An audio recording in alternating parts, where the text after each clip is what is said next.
Was this before or after he literally punched a hole in Andre's desk and said, you need a new desk? This is before. Again, this is another case of, I love that there was a recent resurgence on Twitter. We're just gonna call it Shitter. People talking about like, bro, Eric Andre show wasn't funny. I will. Cause like shit like this would happen, and now everybody's coming out of the woodwork to point out like, bro, you just don't have fucking taste. You're just stupid. Have you just realized that maybe you just don't have taste? Maybe you didn't watch the show. It's been great. It's been great. I've been getting a ton of clips coming back in my like circle over there. Don't go back to Twitter, by the way, in case you were wondering. Please don't go back to Twitter. There's like me, Gary, and like Lee, and that's it. There's nobody else really on there. Nobody else is there. It's dead. Don't go there. I think Lucy too. I think Lucy's still there, but you know, she's also recovering. Twitter does horrible things to everyone. Ugh. That being said, turn on the game, Dickolas. Turn on the game, Dickolas.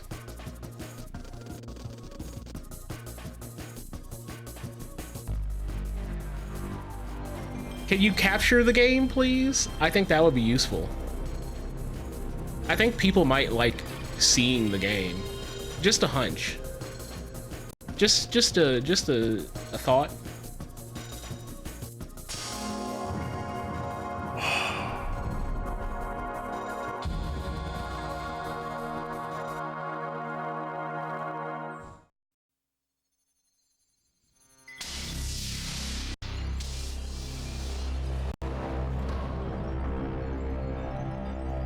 Good old Crystal Day, let's go. Okay, so can I shout out how much I loved how like a whole bunch of like Crystal D's and like Eidos games used to have like a preload on the beginning of it where they would just stick demos and videos for other games that they made or were publishing on the front. Like, hey dog, you've already bought this game. Oh shit, it already started loading. I was just sitting there just enjoying the music. Fuck me, man. Oh? Whoa! Akuji the Heartless. Was that the whole video? Oh, it goes straight into the demo, okay. Hydrate, I'll take a little bit more of my coffee. I didn't even get to select any of the videos of the games. Well, you saw what it was there.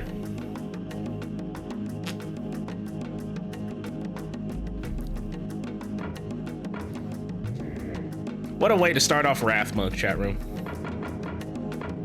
I'm gonna turn off auto center camera because I don't like the idea of that.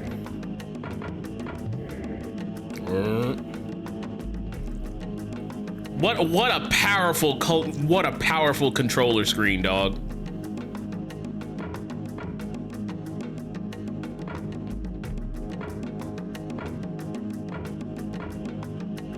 Yeah, we're just gonna keep this because I don't like any of those other controller layouts. From my childhood, I'd been told that only the strong survive. That the strong will rule. Oh. That power is the reward of a virtuous life. I led a virtuous life. I'd mastered the art of fighting. My weapons were an extension of my will. For spiritual power, I studied the ways of voodoo, the rituals of blood sacrifice, to channel the gods and unleash their wrath upon my enemies.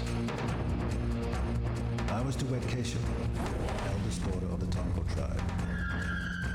The marriage of our tribes would have secured my family's control over the ruling class of Amora. The wedding rites were interrupted by my sudden murder.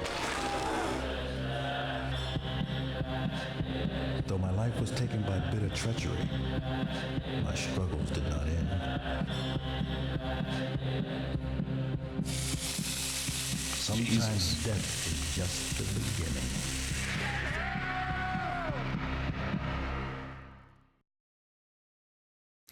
All right, I'm gonna say it now. I don't think games now don't have that much restraint or sauce with just like an intro cutscene. Cutis, the River of Souls. Your quest begins. Traverse the river to reach the Spirit Gate. Strike the hit tablets for control instructions.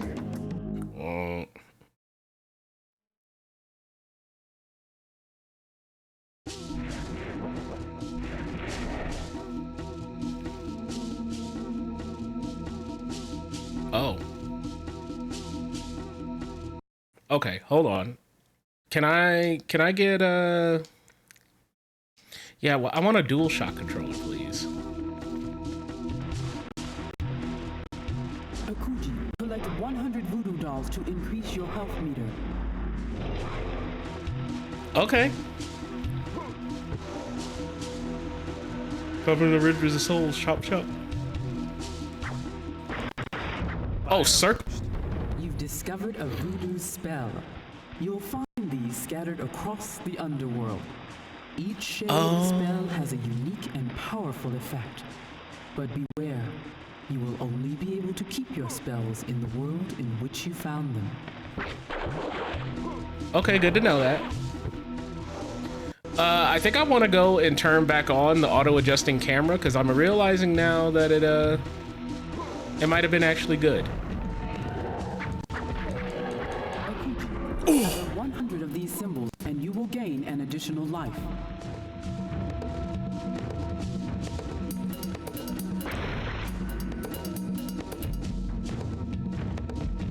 Yeah, because turning the camera is really slow, and... You've just gathered a soul of your ancestor. They are few in number, but vital to your quest. Hear me out. I want to go back. I want to go back. Or I want to restart it real quick, because I would like to have it back, but,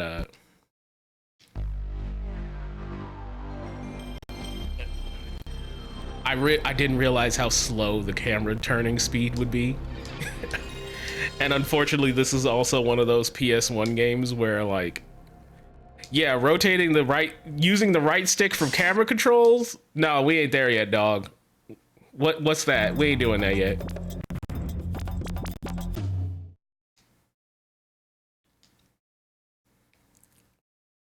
So before we get too deep in, I'm just gonna do the reset now.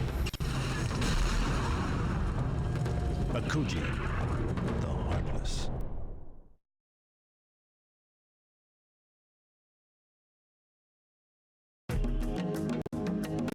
Yeah, we aren't gonna touch the controls at all. We're just gonna leave it alone.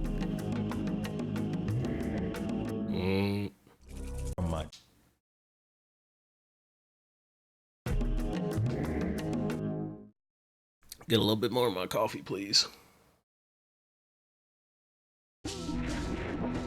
What a perfect game for the start of Wrath Month. Oh yeah, I can already tell the camera. Collect 100 voodoo dolls to increase your health meter. Fire burst. You've discovered a voodoo spell. You'll find these scattered across the underworld. Each shade of spell has a unique and powerful effect. But beware, you will only be able to keep your spells in the world in which you found them.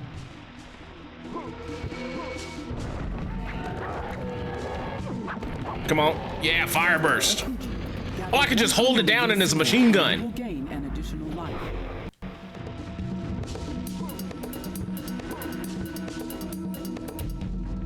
I hate to say it, but seeing Akuji run around and kind of like his build just makes me think of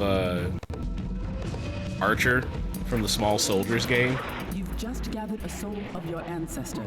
They are few in number, but vital to your quest. Because I did not have this game growing up, but I did have the Small Soldiers game growing up because I love Small Soldiers.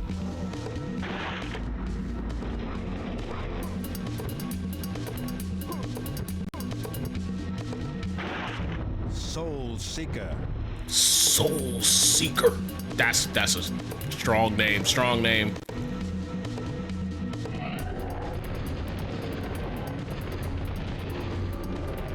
Okay, so my projectile is much weaker than my melee. Good to know.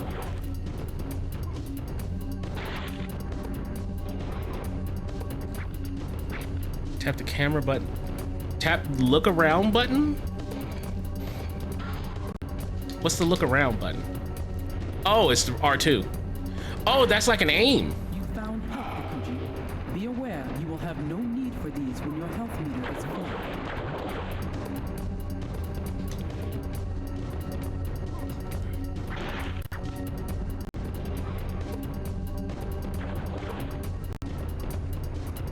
Okay.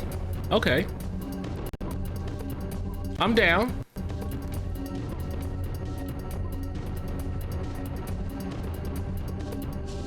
Ooh.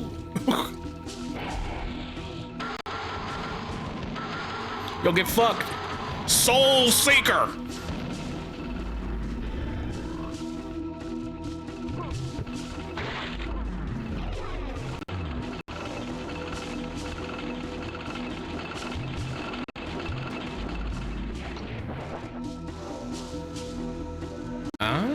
Oh, that was a button. I didn't put that together.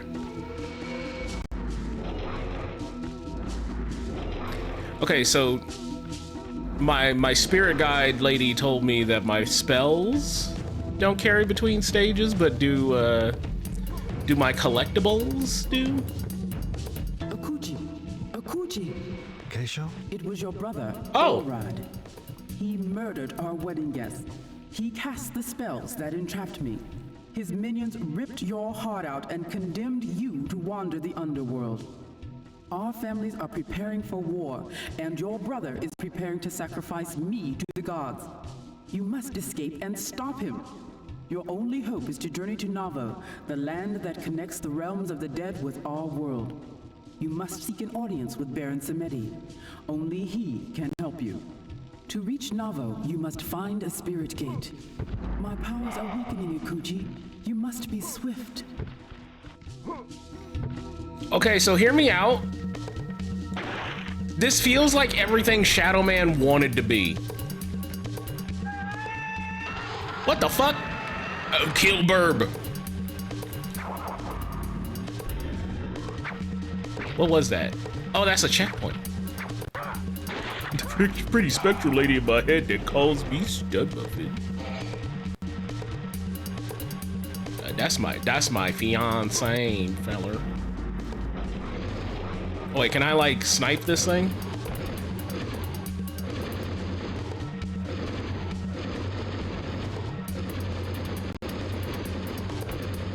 There we go.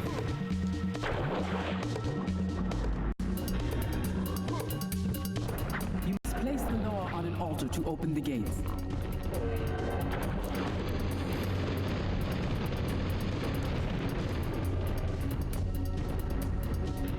How do I praise it? Oh.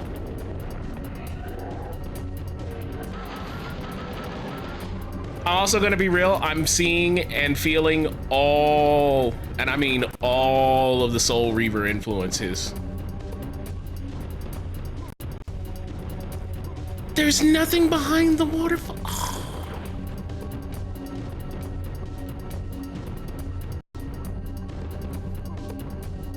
And y'all know I'm a sucker for anything Soul Reaver. I loves me some Soul Reaver.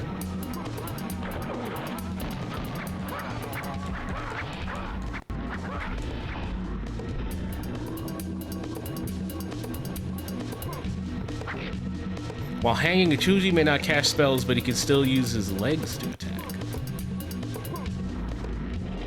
So this predates Soul Reaver?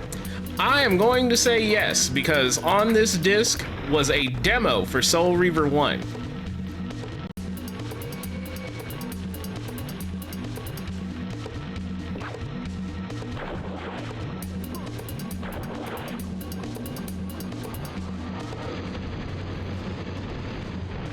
Hello, Emmy. Hello. Are you here to gush about Soul Reaver with me? Well, given the chance, now that you've said it, I wasn't gonna, but since you've said it, I know what it is when you talk about Soul Reaver to a fan of Soul Reaver. It immediately is, hello, I am offering you drugs. Would you like some drugs? And you're like, boy, do I? oh well, if you insist, twist my arm. Whoa! But yeah, this game's like really interesting because if you've played Gex and you've played Soul Reaver, this feels like literally the halfway point between the two. Yes, that is exactly what it feels like. And like, oh my god, what the fuck, evil? Okay, what was that noise? Yeah, but you're 100% right. It feels exactly like that, and I'm kind of in love with it because what's the way to put it? Like Gex feels very freeform, and you're just kind of running around having fun, whereas every bit of movement in Soul Reaver feels very purposeful, methodical. You're deliberate, I think is the word I'm looking for. So to feel a game that tries to like sit in between both of those is really great. Hello, Luna. Hi. Hi, Luna. You're just in time for me to enter the portal. What the fuck is Soul Reaver? Are you asking me this, B? Are you asking us this? Are you really? B, we've got to set you some fucking homework.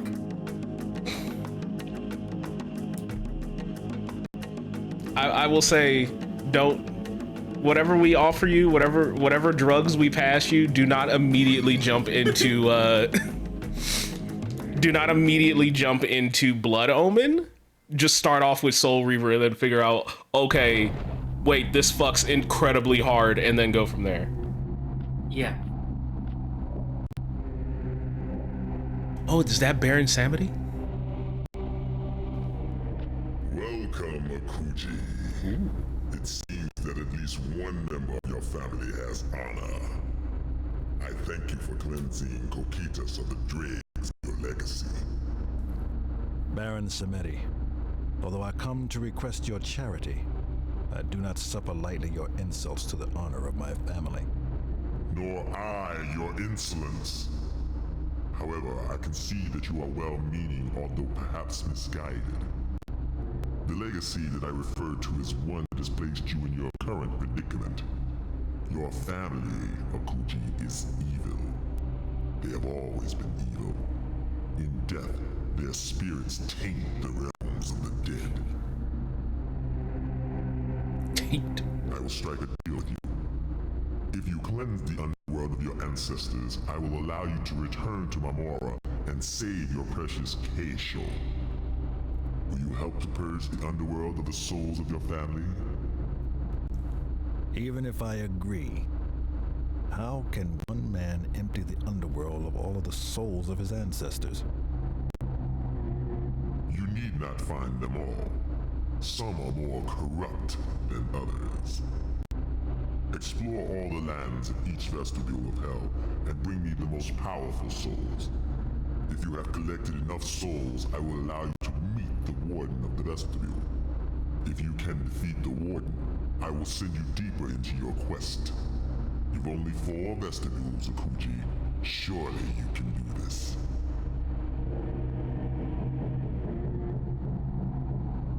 I have opened the door that leads to Pluton. After gathering the souls of your ancestors, you must destroy the lightning spires that guard the spirit gate. Then you may return here. Lightning spires. Oh, goodbye. Okay, see ya. Yeah, I keep hearing about how Soul Reaver is a cult classic and something about the game franchise having people delving into the source code.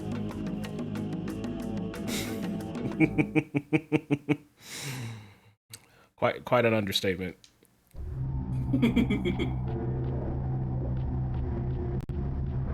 let's just say a game with godlike writing, god level voice acting, actually fun puzzles and world exploration, is also cursed from literally Satan himself to never have another good game. Or just have another game release in general, now at this point. I mean, that's the thing. It's a franchise that effectively had 5 games, and one of them is I incredible. might have argued with the Baron when he slandered my family, or even killed him. But my mouth still retains the bitterness of the unforeseen evil of my own brother. I saw the truth of the Baron's words and bit my tongue.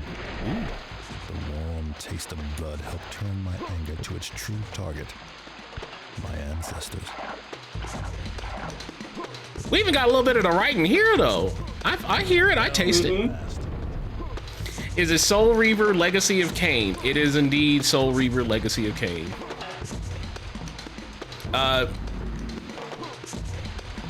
Blood Omen is the prequel. Press crouch while running to evade enemies with a forward roll. Press attack while rolling to perform a rolling kick.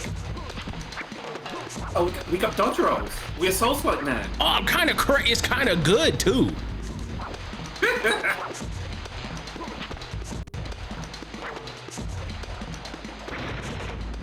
But yeah, no. First Soul Reaver is considered the best to most people. Soul Reaver 2's good if you're looking for a little bit more and you want a little bit more of the story. Blood Omen is good if you're open to that style of game, which I was. And then Blood Omen 2 is like a weird... Do people consider it just completely non-canon at this point? I think, unfortunately, Blood Omen 2 is canon. It's just that it was written by a different team who had no involvement or consultation with the Soul Reaver team. And once it came out, the Soul Reaver team were like, oh god, we have to incorporate this. And they did. And it's really weird. It is. It's fine, but it's also like, it's weird. Like, I don't think anyone considers Blood Omen 2 a good game. But if you get into Soul Reaver and you get invested in the plot, you're going to end up playing a lot of games that aren't good. TM.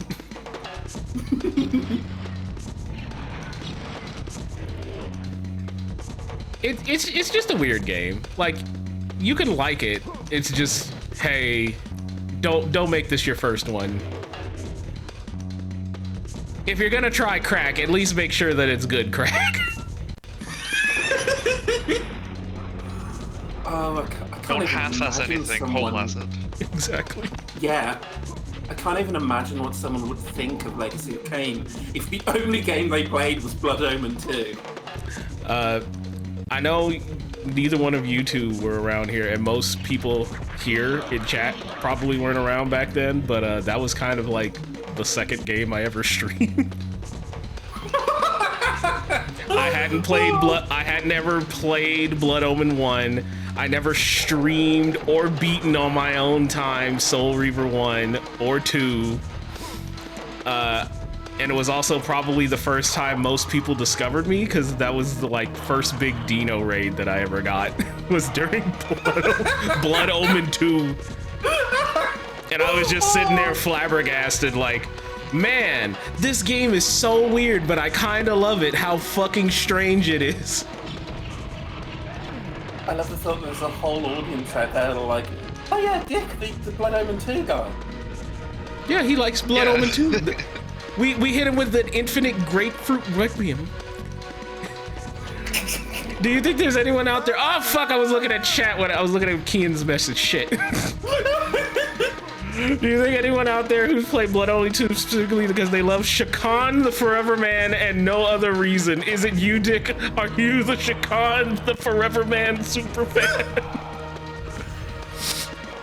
I need you to know, I am a poser. I only read about Shakan the Forever Man and immediately said, nope. I don't want to touch it. one of my real life best friends, when she was a child, she had Chakan on the Mega Drive and was like, "This is the greatest game ever made." And funnily enough, she's also a Soul Reaver super fan. If you can believe that connection can exist. On paper? Yes?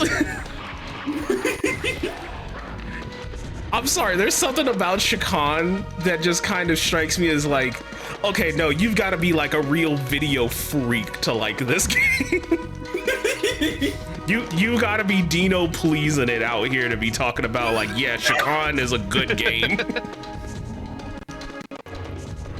Oh my god! Can you get the hell out of here, buddy?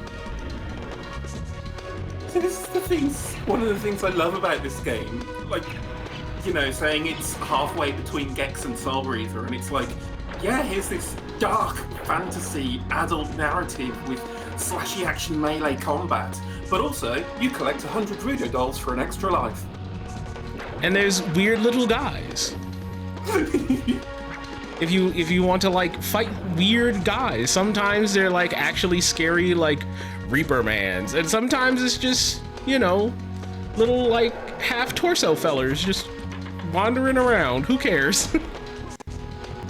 Little Greeblers. I think Alaska called those Greeblers. Greebles is a very good word for it. Mm-hmm. Weebles. Greebles grovel, but they don't grovel down. Do you think they like Dave Grohl? Stolen valor, they say. More than likely. I got a free life, yes! Oh yeah, I never used this blood magic spell. What is this? Oh.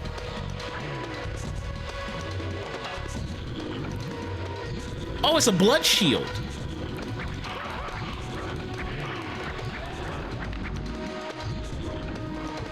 You are evil if you don't like Dave Grohl.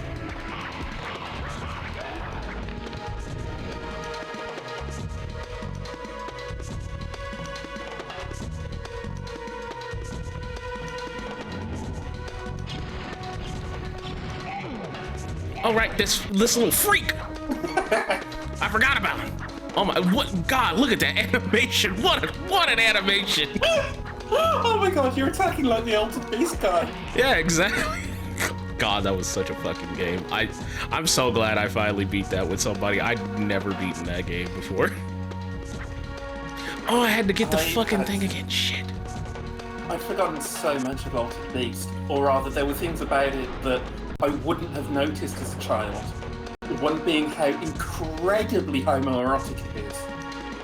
Oh, everything about. I'm so glad that you all were there for the literal furry pride parade happening in that game. So fucking good. And like everybody immediately, as soon as I said it, was like, oh wait, yeah, no, you're right. Yeah. Yeah, no, it's just the what? You're gonna have to watch the VOD, Deca, I'm sorry. I'm never going to be able to do justice to the furry pride parade that was in Altered Beast. It was. This is what Sega are missing. Every time they try and bring back Altered Beast, they're not tapping into the true essence of it. Exactly. The Pride Parade. You're gonna try and appeal to the straight man with a PS2 hack and slash beat 'em up where you try to hit like the ew icky nasty boys type thing. Cause like, oh wow, look how nasty and gross it is when he like transforms. Fuck that shit, dude. I need the true rippling muscles. Yeah, I need the true homoerotic nature. Incredible poses. All of it. I need all of it. You need to be pulling a Vince McMahon every single time you see your character level up or a fucking like enemy pull up and just be like, wow, what a man. Look at them muscles. You have to be making Choanarchy for furries. Yes. Yes. Gary Stridham. Wow.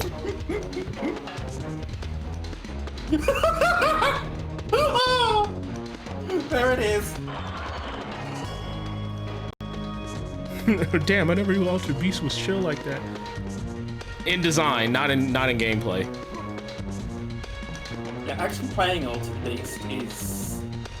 self-hatred the entire time. Well, it was an 80s arcade game. If you've never played an 80s arcade game... yeah, then I'm sorry. Yeah. But maybe appreciate that one from afar. Like, watch a long play or a 1cc or something. I fucking pray for the soul that's crazy enough to be like, yeah, dog, I'm gonna learn how to 1cc Altered Beast for the arcade. It wouldn't be my first choice if I was going for a 1cc. Like, of all the games to be like, I'm gonna dedicate endless hours to learn how to make this game work, it would not be that game. Cool game. No. No.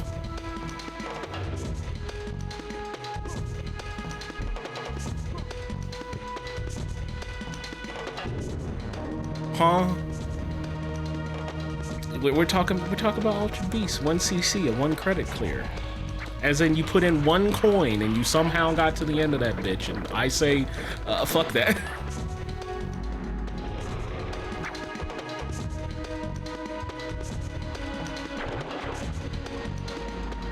Alright, that's 3 of my ancestors' souls. I fucked up. They're just taking their souls. They're already dead, fuck them. They're evil. They're apparently evil, yeah. Baron Samedi told me. He said it But so. they're not the most evil He's ones. never I assume lied. those are going to be boss fights. Yeah. But, you know... They're at that level of, like, they left the milk out. No, they're at that. They're a little bit more than that. They're the kind that, like, hey, I technically didn't drink all of the milk, but there's not enough for you to even do anything with it. Oh, straight to hell. Exactly. See? Oh, dude, I don't have to buy more milk. You drank the last of it. That's on you.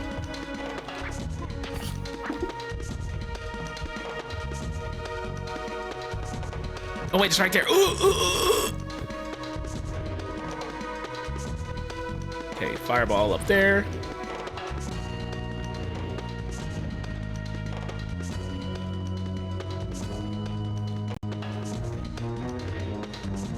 And then a button there. I didn't even see there was a 4th torch there. Me either.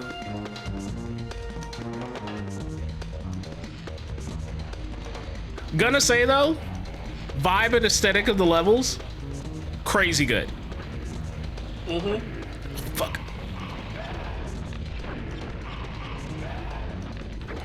Legitimately some of the best rain effects I've seen on the PS1.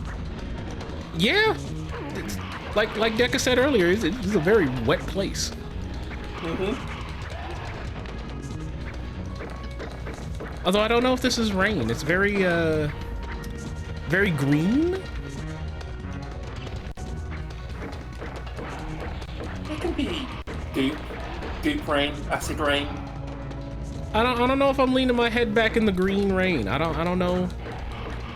I don't care if it's acid. I don't care if it's Mountain Dew. I ain't leaning my head back for it.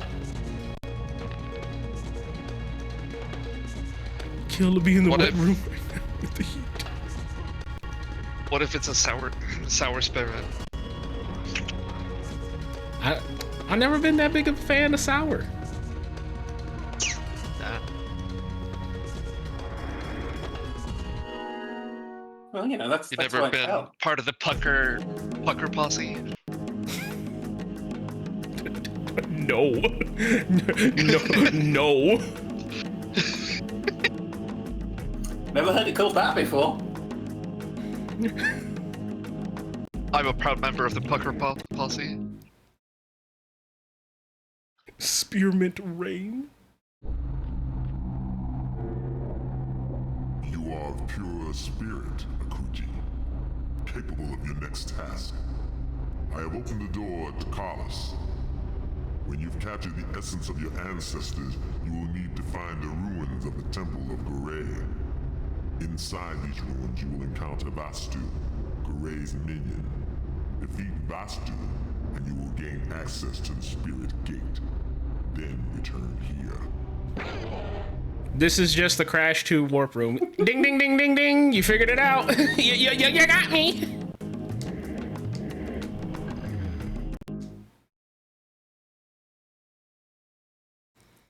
Look, I'm okay, and I'm going to say out loud, if my fucking competitor was doing just a great idea, you damn straight I'm stealing his idea and doing it my way.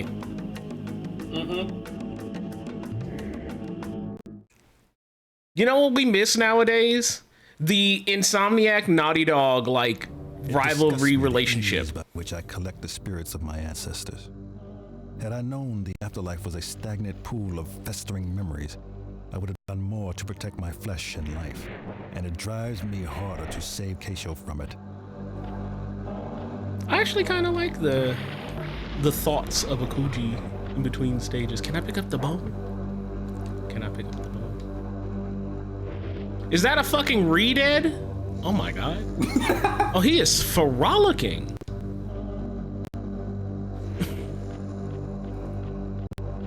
But yeah, no, I miss the full-on like friendly rivalry slash like playing off of we know what the other guy is doing relationship that Naughty Dog and Insomniac used to have with each other. Gaming as a whole was better for it. Do you know what I miss? I miss shameless knockoffs that were designed as, you know, the Halo killer. Yeah. The Halo killer. And So like, what you're saying is you're gonna come by for brute 100%. force, right? I'm gonna see if I can, yeah. I'm just fucking with you. I don't even know what I'm doing then. Even I don't know what I want to do then. You know full well that any dev that was making a Halo killer, they were doing their utmost to copy that game 90% with just enough of a twist that it would hold up in core. Yep. And sometimes that's all you want. That's all you I've been saying need. for years, where are all the Ocarina of Time knockoffs? Oh, but Ocarina of Time is really hard to do. There has to be a game out there that's called itself the Zelda killer, right? I used to see games get referred to as a Zelda rival or a Zelda killer, and it would always be something that played nothing like Zelda. Like, Yeah. fucking Dark Cloud on the PS2. I fucking hated that. Oh my god, you've completely unlocked like an ancient forgotten memory that I fucking hated. Because I remembered getting like an old like PlayStation magazine and reading that, and they were like, yeah man, fucking this is the Zelda killer. And I remembered being a child that couldn't figure out like how to get all the stuff in Zelda, and I was like, oh okay, well I'm more of a PlayStation fan anyway, I'm gonna get Dark Cloud. And I was like, holy fuck dude, this game takes so long to get anything. It really does. It takes so long to get anything. Like, once it gets going, it's a pretty good game, but it's not a fucking Zelda. No. Hey, there's Sphinx in the curse. What me? Yeah, so anyway. Like, I think I'd mentioned Darksiders before I got to Sphinx in the Curse Planet. No, that's Kian pulling out her ancient esoteric knowledge of who the fuck is thinking about Sphinx in the cursed mummy. I think about like every 5 years I'll find an op-ed from someone being like, hey, this game was actually really cool, guys. So me? I think there's gonna be one from you and one from Kian. Yeah. And then literally 97.8% of the internet says you are absolutely full of shit. What are you talking about? This game is not good. And then there'll be like you and maybe like Cass that'll come up and be like, oh, well, this game is actually a lovely little like love letter to the thing, but oh my god, this game is actually kind of shit. Everyone loves The Legend of Kay. Oh my god, I've forgotten that game. Next you're gonna start talking to me about, hey, you want a real like blast from the past, who's gonna be out here talking about the Mark of Kree? that did crazy things for the PlayStation. It would be me. I knew you were gonna say either that or what was it called? Pia Dark Lineage or something? Oh yeah.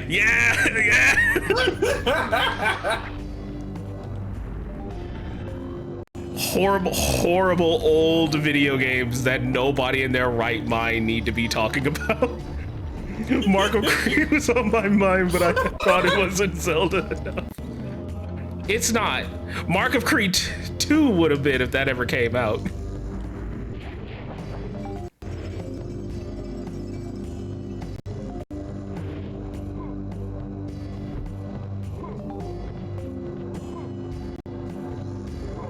Oh, give me the health. Can I have the health? Yes. Mark of Kree is also one of those games on my list of like, this is such a me game, but I don't know if I want to stream it. I don't know if I have the patience required to play that game for 4 hours. Like, we've all got terms for that specific kind of game. Pat Gill, formerly of Polygon, refers to them as cousin games. Because they're games that you don't own, but your weird cousin does. You're gonna go over to your cousin's house and he's gonna have it, and he's like, yeah, oh my god. I told that one's going. Buddy, you're not gonna make extra if you if you spin faster. That guy is trying 110%, trying to get a promotion that he will never get considered for. Exactly. He's gonna fucking burn himself out. Yeah, look where you're operating, man. Look where we're living in. We're in the fucking Deadpools from fucking Mortal Kombat. That's the guy literally who goes, "Aw." Yeah, that's the remnants of someone that got uppercutted into there. Who? Sphinx and the Cursed Mummy got an HD remaster that's really interesting because it was almost entirely developed by a guy who made a Dolphin HD texture pack for the game. Now that's a lovely story. Someone had that much passion and worked that hard on something that they then got to share with the world and hopefully got paid adequately for doing so. I mean, if they hired the guy, they had to. Like, hey, you're the only Sphinx and the Cursed Mummy fan that we know of, and we got the rights. Would you be willing to? Would you be willing to do the rest of the work? Like,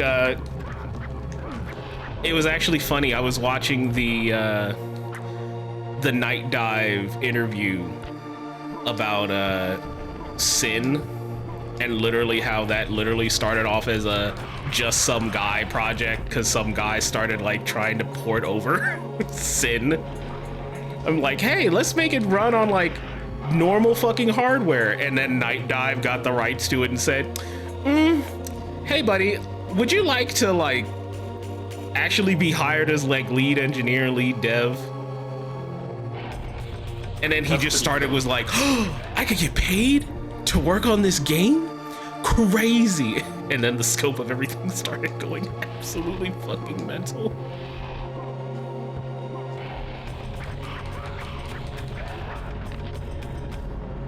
So what you're saying is we need to get Pyro working on a Rick Dangerous remaster.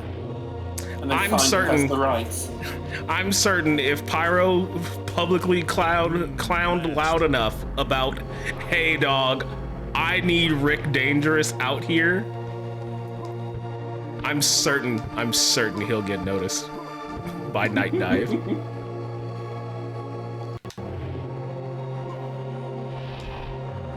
Oh, The idea of a nighttime remaster of Rick fucking Dangerous. Look, they've gotten the license for weirder, more what the fuck do you mean they're re-releasing this style games. Oh, that's actually really fucking cool. Hold on. That's actually really sick. On the PS1 to do What are this. you saying the PS1 had ray tracing? So fucking cool, bro. It's so cool. It's so good.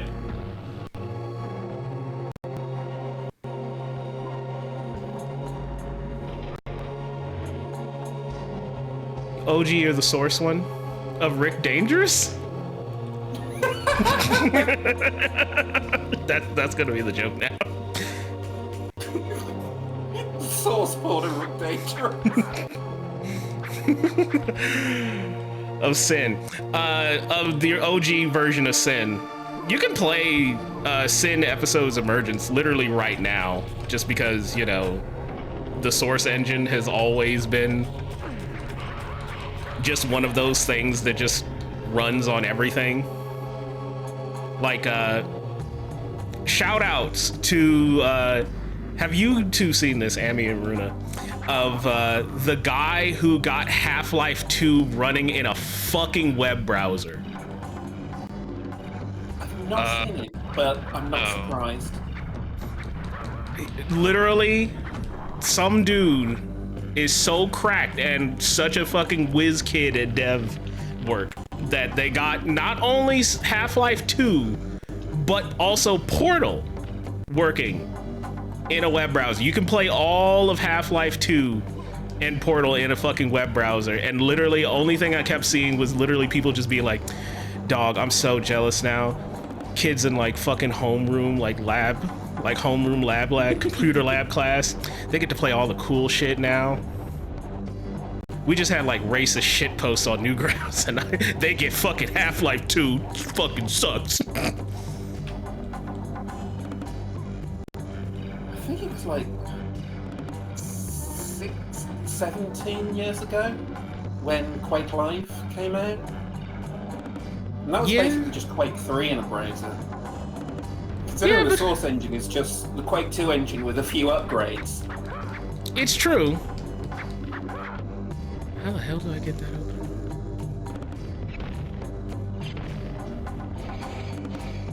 Can I shoot it with this? I'm looking at that like, oh, you come back once you've got the Spectral Warp upgrade, obviously. God. I mean, speaking of remasters, also shout out, I always forget her fucking name, but like the one super nice lady who like is like essentially the historian for all things Soul Reaver, and she got hired to actually like lead the remastered work on that. That's cool. Imagine being that person. Yeah, Mama Robotnik, that's her name. That's brilliant. That's a good name. I always fucking forget her name, and I always feel bad about it, but I always remembered that like she was the one who was like single-handedly keeping like the forums and the wikis up to date, and she was the one going out of her way to like buy missing, like, oh, I think this is like a lot sale from one of the engineers who worked on the original Soul Reaver, and she would like scan and upload all of the documentation and add that. And she was just like a fucking encyclopedia of all the knowledge of the series, both meta and like in canon. So when it actually came around to, I think it was Asper that made the remasters. Yeah, they just straight up hired her, was like, hey, we just need somebody who's gonna be able to like oversee this thing. Can we just like lean on you for that? And she was just like, yes. Yep. It's a good remaster as well. It is. It is probably the best way I would recommend anybody playing like Soul Reaver 1 or 2. I've heard mixed things on the Legacy of Kain Defiance remaster. Being completely fair, the original game was something we heard mixed things on. I mean, I was one of those people who tapped out on it back in the day because it was too much blue and I actually got headaches. So, Yeah. as somebody who plays like actual just like dog shit video games on Twitch day in, day out, I could not handle that fucking game with how bad like the visuals were. And there weren't like any real fixes at the time to be like, just turn off the blue. Oh yeah, but why did you have the blue setting so high? They just had the blue setting. If you were in like a certain area, it's just blue. Everything blue. You should have lowered the blue slider. And it was either that or you just didn't have the effect at all, so it was hard to tell like what you're doing.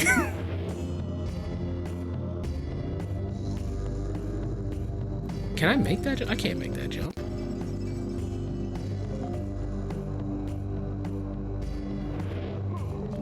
These just little stairs over here, just to be stairs. It's so funny that you're playing another game that I'm here for, where you have to go into like first person to look up. I mean, Just how it was on the PS1. it is a PS1. How else are we gonna look Because up? you had to do that We with don't have Tenchu enough as well. buttons for that. Okay, so for Tenchu though, that's just because FromSoft kind of just loves making the player suffer. I'm after seeing the credits on that game, I'm 100% just like, there's never not been a time where they just haven't wanted the player to suffer at least a little bit.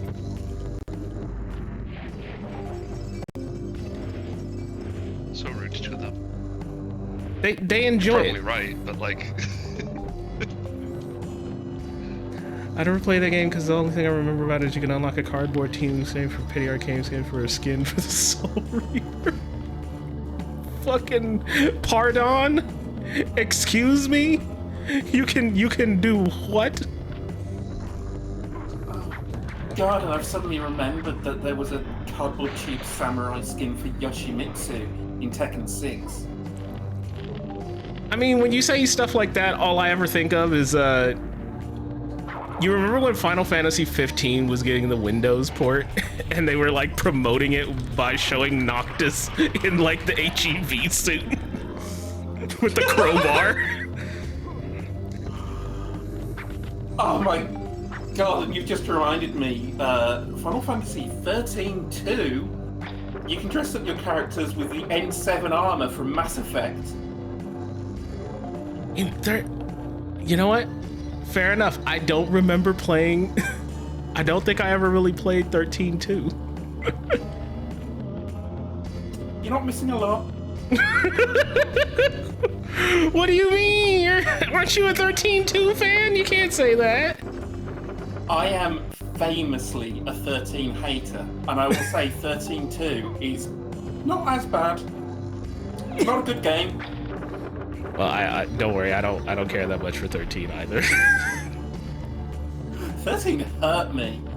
There was like a whole period of time where there were just like several games in a row that came out, and every single one of them was a long-running franchise. Here's the latest entry in this franchise you love, and it's dog shit. I remember when people felt that way about 10-2, and it was so fucking funny because I was like, you know, canonically the straightest boy of the group, and I was like, I don't know, guys, I kind of like 10-2. 10-2's got a great battle Canonically. system. Yeah, and that was my defense at the time, and it was like, well, wait a minute, I kind of just like dressing my girls up. They're kind of fun. It's kind of fun. Sorry, what did you say, Runa? I just said canonically is a fun way of Yes. saying that you're the straight guy. Look. Quote unquote straight.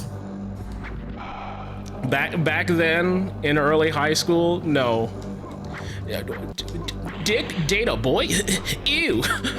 What are you, some kind of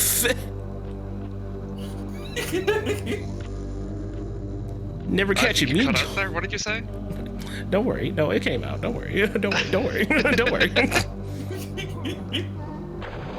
Oh, this actually does hurt. Of course the piss hurts, you dummy. Pride Month over. Pack it up, brutes. Okay, how do I get out of the piss? How do I exit the piss? It's actively hurting me. Crawl under this. I cannot crawl in the piss. Oh, here we go. He refuses to put his head in the piss.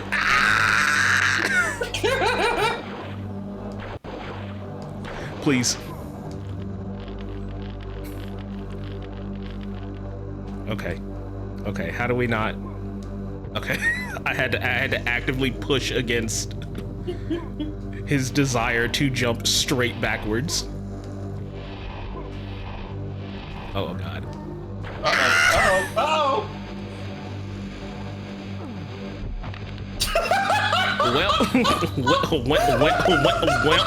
Well. Farewell.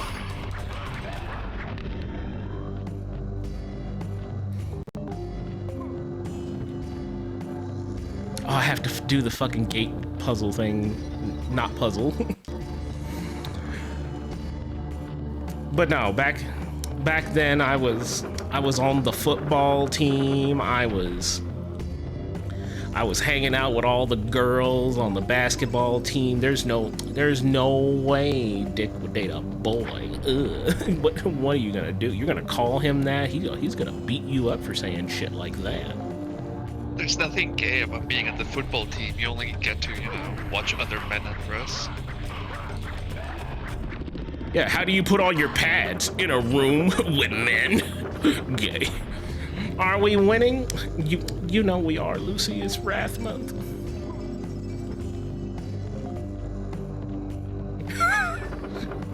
Oh, I get what Forrest is saying now. That's how I go to bed there when Akuji was dying. Just backflip straight. just elbow backdrop into the bed. Fuck this. I'm going to sleep.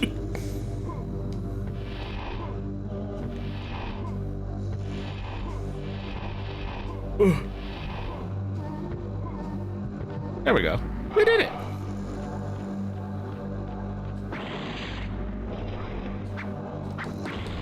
I do love the very stock sound effects though.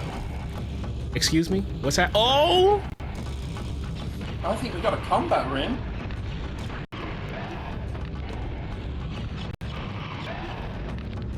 I kind of love that there's like a little rudimentary run and shoot. Wow, Twitch did not want me to send my funny Wrath Mush messages. Oh my god. Ah! Yeah, this is Twitch right here. Look, they're trying to shoot me because you said fruits in chat.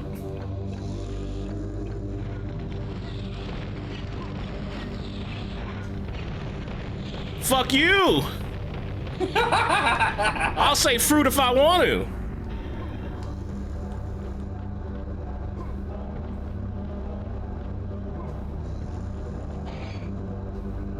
Okay, God. Sorry, I had to look out the window. I have both my patio and my window open because it is fucking hot. It is hot out. And I have the air circulating. But since it is hot, it also means that people in the outside world like to be loud.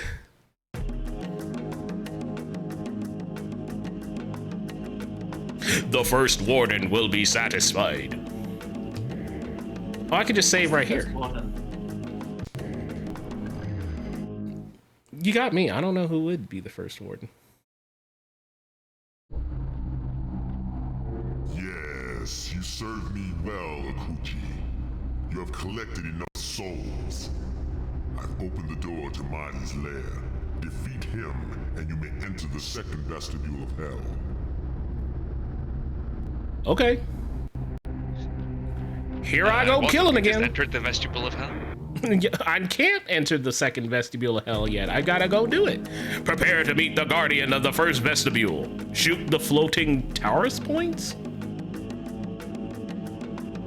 The lair of Mondi. What is Taurus points? Am I dumb? Am I uncultured? I don't know what a Taurus is. The price I must pay for the sins of my Like, family maybe that? is high. I have been reduced from a prince to an indentured assassin.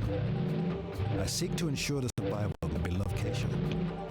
And to obtain it, I will kill and kill again. Oh my god! Oh, that's homing. That's a friend? No, he's trying to kill me. All right, here you go. Yeah, bitch. Yeah, bitch. Yeah, bitch, you Oh, run. yeah, you will run away. Yeah, pussy. What is this thing? Hell blast. Oh, I can't move in and out of the zoom in and out for fucking first person.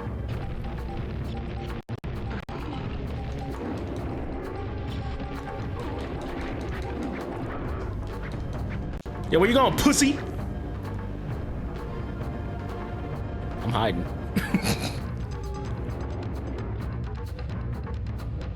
Uh-oh. Look at his silly design. He's trying to kill me. Soul Seeker.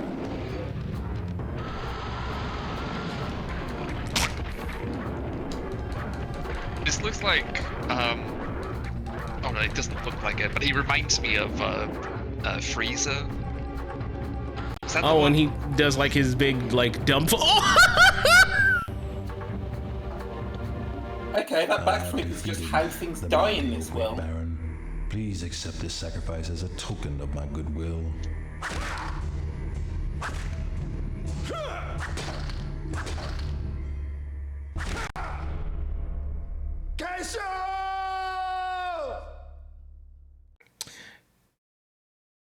Chat room, get you somebody who yearns like this. Get you a true yearner. I'm not gonna lie, for a second I thought he was screaming Kesha. Kesha! Oh no. Don't tell me he's got snow bunny blindness. Please, Amy, no. I've now opened the second vestibule for you to purge. Survive the arena of death, and you will reach the spirit gate that will return you here from Oinos. Oh, thanks, dude. I thought I'd be going in here.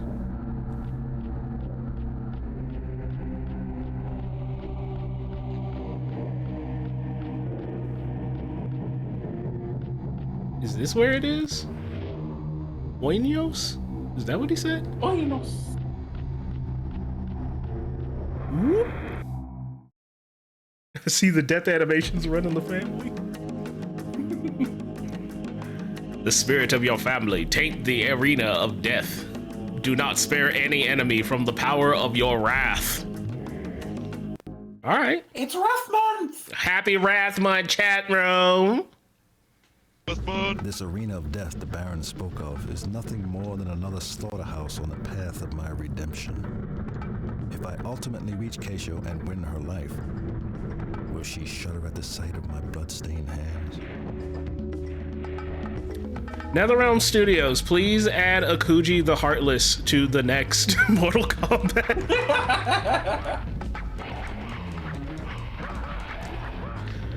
P.S. Cowards, no balls. Spirit strike. Akuji's already better animated than any RNLS guy.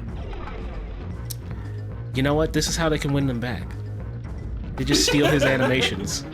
It could be like how like all ArcSys games have a base Goku at the base source of their files.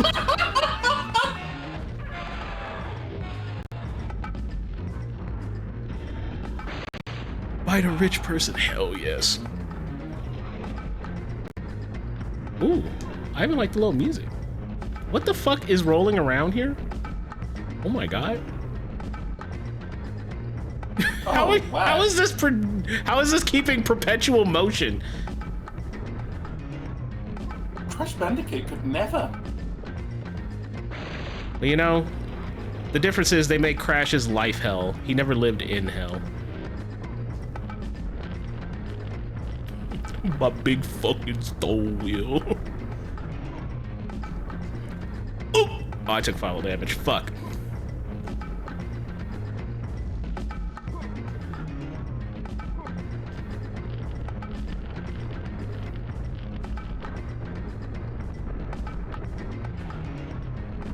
What if I just say... Oh! You know what? I didn't expect him to come over here and be like, say that shit to my face. Yeah. D-Man. Yeah, just jump scare. Ooh. They're getting kind of fun with the music. Hold on. Ring of death. Ring of Death. Hold on. Chat room, I need to look at this. I need you to look at this. Computer enhance. Look at the little stick finger. The little stick finger guy. The Ring of Death. He's just a little guy in there. I'm so small and there's so much fire. Ring of Death that really consumes me.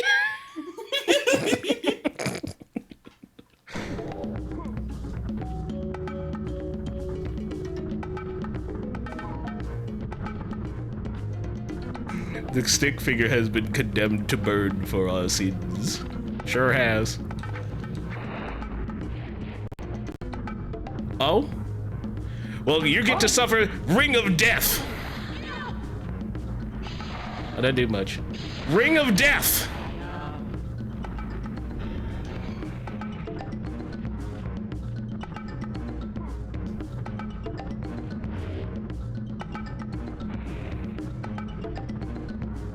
Can I don't think I can jump that there.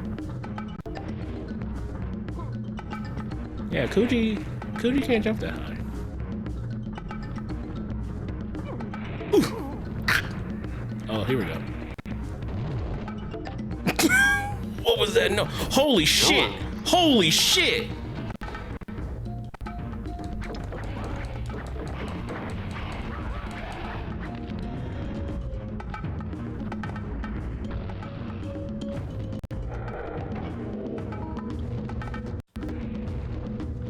Oh, it's just a turret that shoots homing skulls.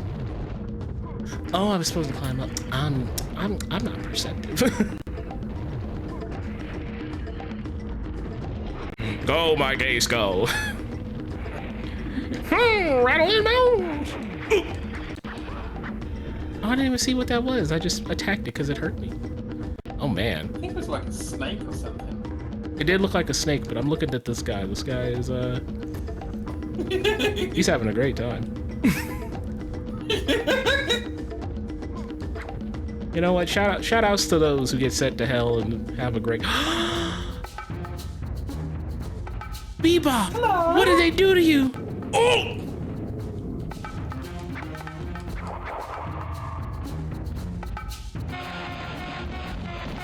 Oh.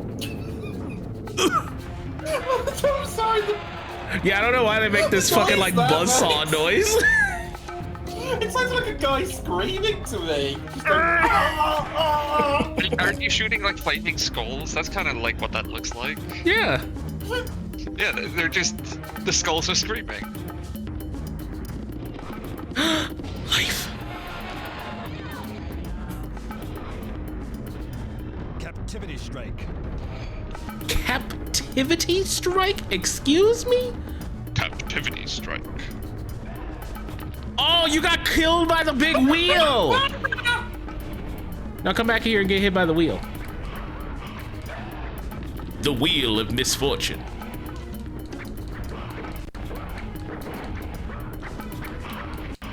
I think there's a chill layer of hell according to Dante's Inferno. Yeah, where you like freeze to death. Oh, that kind of chill. No, not like a, yeah man, this is for the guys who are like pretty cool, but like, you know, he wasn't gonna have a good time in hell. Hey guys, I mean, like, you technically sinned, that's why you're here, but like, it wasn't a big deal. So Yeah, it wasn't that bad though. You know, I think you're pretty okay. I think there is a level for like, you weren't a Christian, but you led a good life. So you're not getting into heaven, but we'll give you the level of hell that's like got cushions and such. Like, I'm pretty sure that's supposed to be like purgatory. This is, One of those you know... situations where you can get into heaven with good behaviour. Yeah. You're technically in hell, but at least, you know, there's centralized air conditioning. Yeah, you aren't burning and you aren't suffering and like, yeah, you see. I didn't even got that here. Well, look. Look, go to hell. You just gotta go to hell.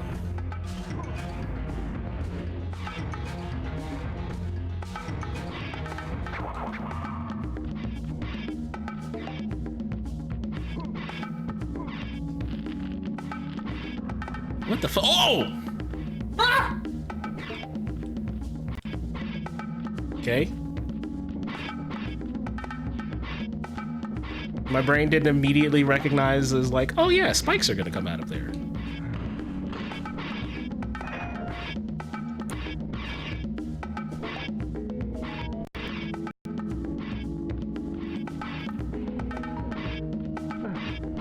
Damn. Hello? Wait, somebody was following me. Yeah. Where'd he go? Oh, there he is. Yo, oh, my boy, he came back. My man, you're right. He is screaming. He's like, I gotta kill you. Let me out of dead. What a guy, what a fella.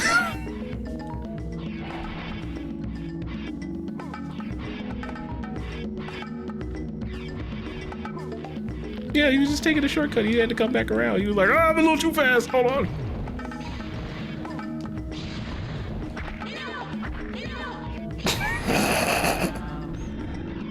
Can I say I love these little demon guys too? I think they're women. Women? Fine. Guys, like, you know, non-gendered, just little demon guys. You know when you like say little guys, it's never like a gender. Women aren't. Yeah, women's can be guys, non-gendered. Actually, you know, you're right. They can't be women. We're in hell. All women go to heaven. Oh, women are heaven. They're just like dogs, because they're bitches.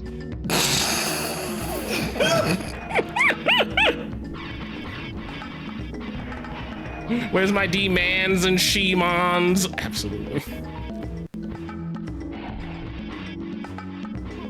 See this? Digivolves too. No, I want the thing. I want the thing.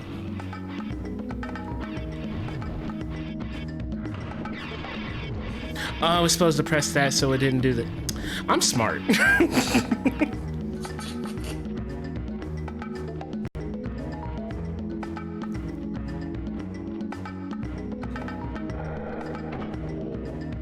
Yeah, I'm a dude, she's a dude, he's a dude, we're all dudes. Oh, you're right, they do have boo-boo.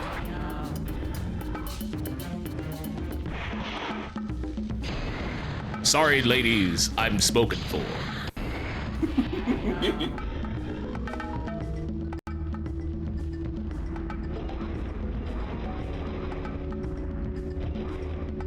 It's kind of nice to have a game where you're not trying to get the girl. You've already got the girl. You're trying to get the girl back. True. Oh God, I need 19 of these, and I only have 12. Oh no. Oh no. That's only 7 more. That's a lot. I only think I only got 1 in that level. I have opened the door to Discord. To return here, you'll have to find your spiritual token. Discord! Once you have transformed Oh, welcome to into Discord. your token, That's where all my friends reach live. the spirit gate.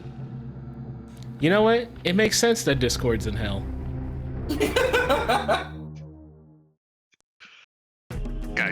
excited for this new update. In this update, we're gonna take us all to hell. You see, before we can let you into hell, I mean Discord, we need to get your ID. Tools with which to fight spiritual depravity. In this way, I am the Baron's totem, his weapon of mercy. Bestowing a weapon with consciousness is a terrible curse. And if not for Keisho, I would slip this yoke and seek my own destiny. Oh, you're like Shadow Man. Except Shadow Man was like fucking, I can't remember his like spiritual guide witch lady friend that he like has to be constantly fucking when he's not actively being Shadow Man. I forget her name.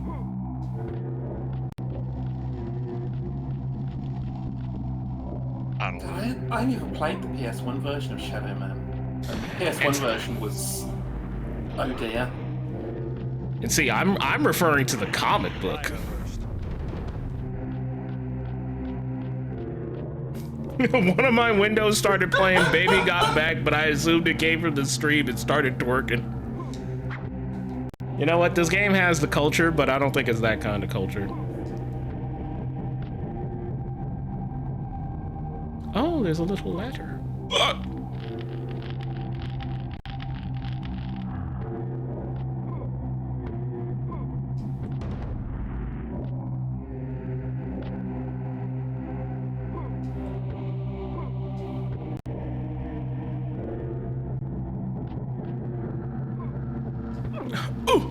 Are you having Spirit Strike? I am enjoying this game. This game is cool.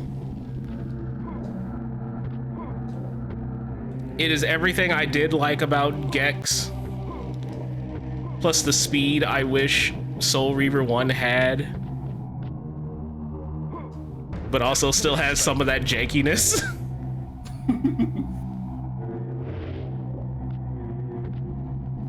But it's still playing it like straight. Or should I say the characters are playing it straight. And that kind of adds a little bit to it. Like, I kind of feel like a lot of games now, especially like early era platformers or games that are trying to be inspired by those, have a really tough time of like constantly playing straight face the whole time while being goofy. But like, look at that little guy, that weird little feller. That was just like a green ghost man in a robe. And he was going, That's great. I love that.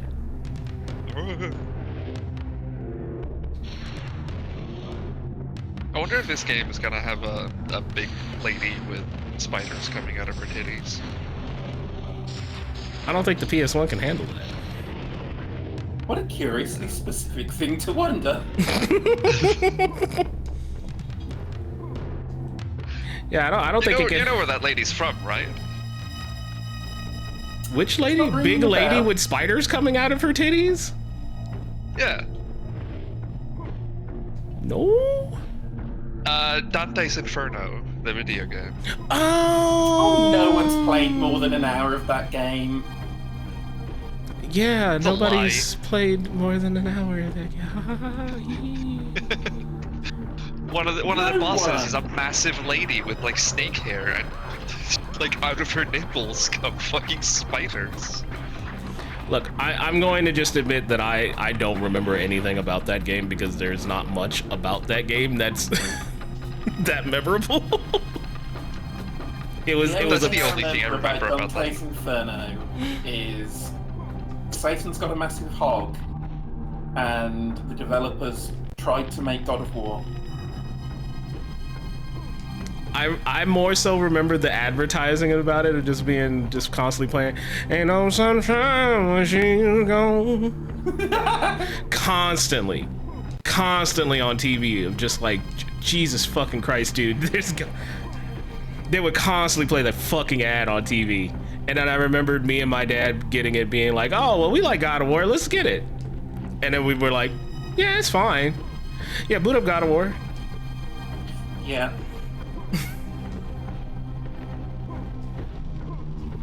And that's nothing against the game. I think it's perfectly fine. It's just, that's kind of the, unfortunately, the problem.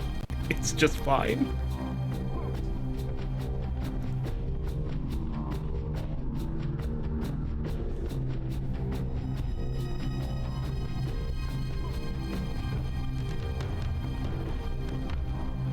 A big lady with spiders coming out of her titties. I don't think this game could handle any of those things. Big lady or spiders out of titties.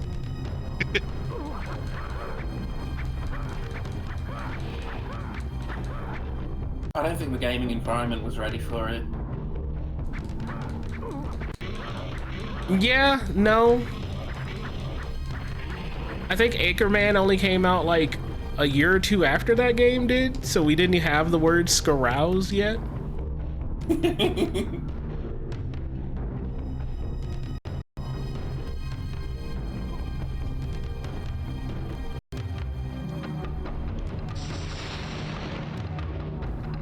Damn, buddy, you still standing after that? I hit you in the face with like 5 of those green booger balls.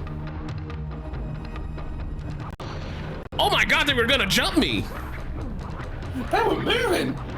Jesus Christ, he's kicking the shit out of me. Oh, they're coming out of this! I didn't put that together. I thought it was just a rock. Yeah, I thought it was just a big rock. I didn't know that was like the spawn point.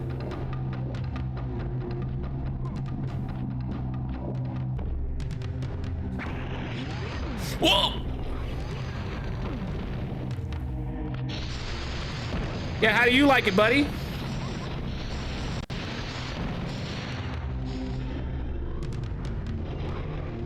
God, I know I said this earlier, but... No, what'd you say? Go ahead. I was going to change topic. You go ahead. I was gonna just say, like, I know I said this earlier, but fucking him running around and shooting, I know I said this earlier, but it still just fucking reminds me of, like, Archer, leader of the Gorgonites, running around in small soldiers on the PS1. I can't see the floor easy. I'm scared. Can I go around here? Oh, it's very dark. There's no floor there. Well, well, I heard that a little late. Yeah, I had to lean in. Like, I could not tell, like, is there a floor? I can't see.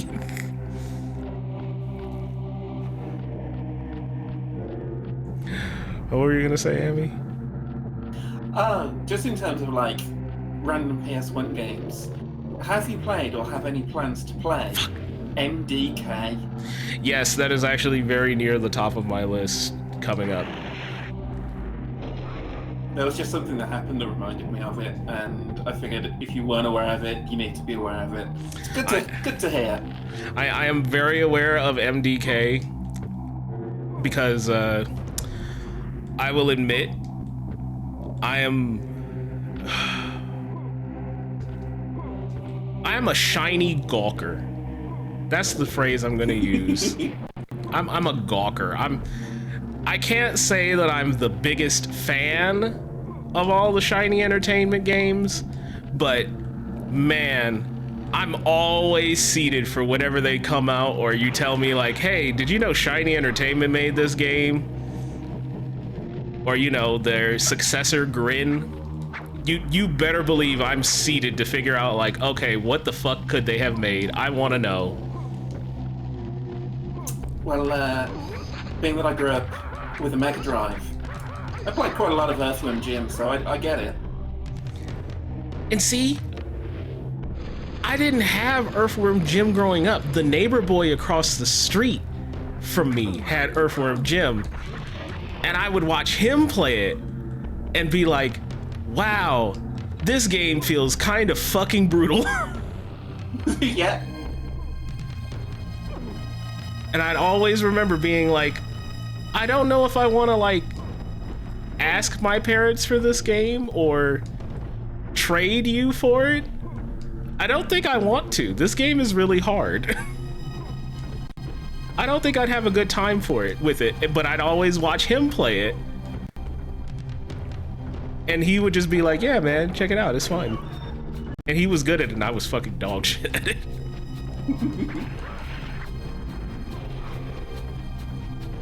And then I remember the Earthworm Jim 2 came out, and he ended up getting that.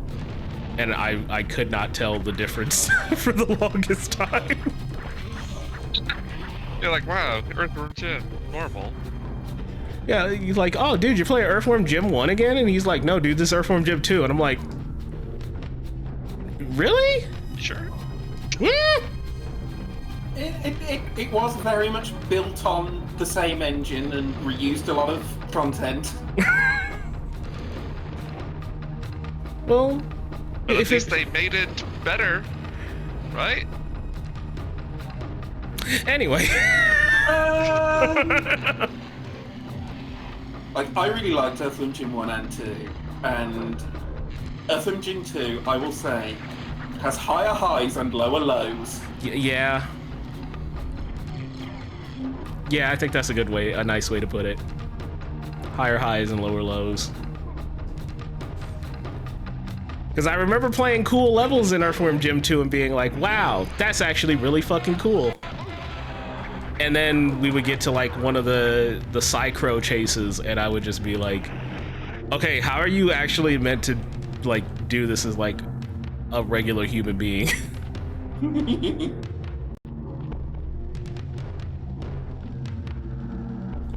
Okay, I'm very afraid. I want to try and see if I can go around this big wall again because it feels like there's stuff, but I'm scared. You cannot. I'm scared. You should be. It's Wrath Month. Oh!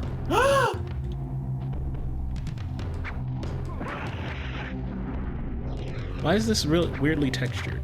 Like it's a different color. You see this? Yeah. Maybe you're meant to come in through it. Maybe it blows open from the other side or something. But I don't have any spells that would do that. Oh, I was supposed to come down here afterwards. I sequence broke.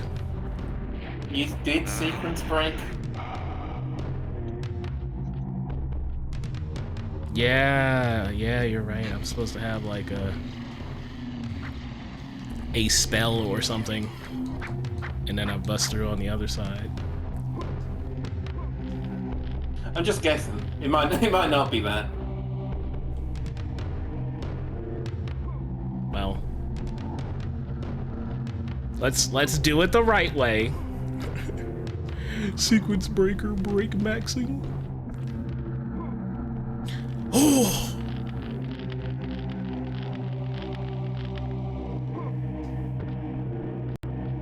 Finally a checkpoint.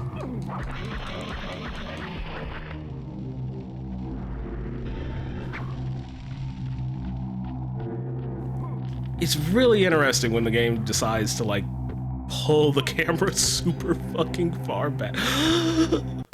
Please lean back the other way, please.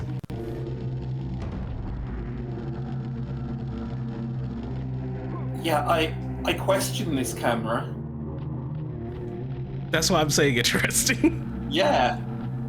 Oh, there's a zipline on that side as well. Help? Oh, this is progression. Are you gonna zoom the camera back in? Oh, fuck off, dude! This is your life now.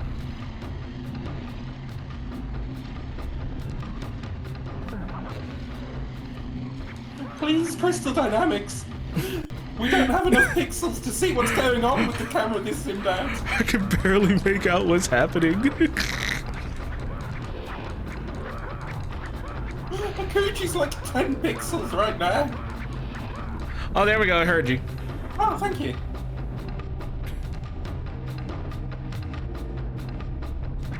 I love that Like, it zoom out too again. far then. Yeah, it was like a fine, here.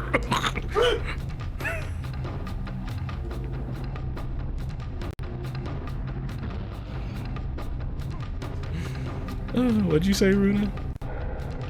I just said, now we're gonna zoom out again. I mean, I wouldn't be surprised.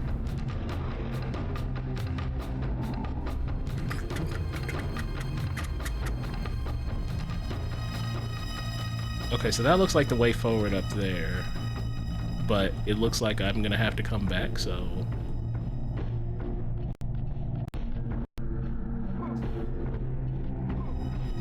There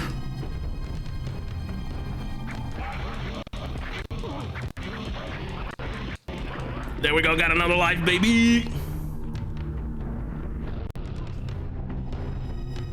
Camera? Oh.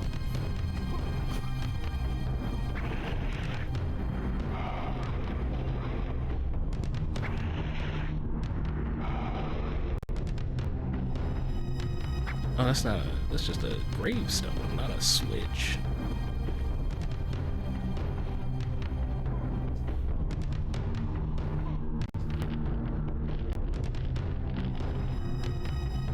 Now here's the real question. Why didn't Akuji ever have like a cameo? I was gonna say Soul Reaver, but I already know the reason why. But why not a cameo with like Lara Croft? Oh my god. I think that would require anyone to remember that Akuji exists. I mean, people carried fucking Gex's torch for how many years? This is the Gex hater stream. Dude, damn right I'm a Gex hater. You know how it is though, any like animal mascot platformer for children, no matter how bad, it will have been someone's first and favourite game. Yes, unfortunately, when I saw, and I know this only by the fact of, I remember seeing fucking Pizza Tower for the first time and seeing, yeah, dog, there's a Mort the Chicken cameo in this, and I was like, shut the fuck up. shut the fuck up. Nobody remembers Mort the Chicken, dude. Shut up. Lara Croft should give him a gun. Exactly. You get it.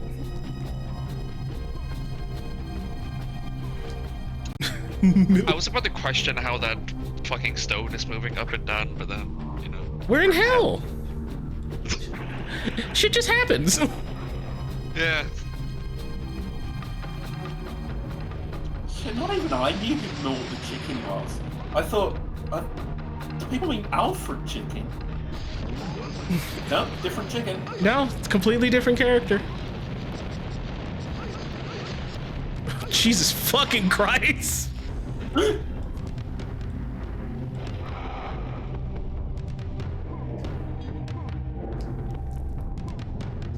Mort the Chicken, pride of Hungary. More like hungry. Oh, they made a little statue of him, bro. He's not alone. Soul Blast. Yeah, wasn't Mort the Chicken made by the same guy that did Echo the Dolphin? Correct. And honestly, I had forgot about that game until literally Bluto pulled out of nowhere and was like, yeah, dog, I'm doing a Mort the Chicken stream. And... Whoa, I'm Black Panther! What? It's all What the fuck? What? Okay. Holy shit! Coolest game ever! Panther.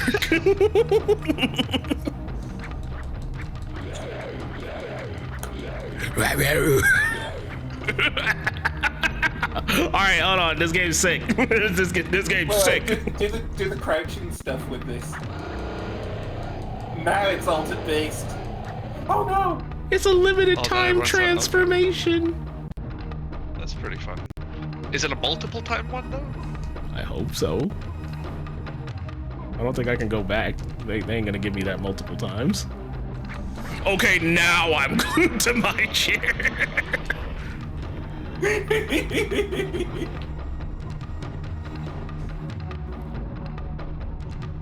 Well, I at least we mean- know what Akuji's persona is.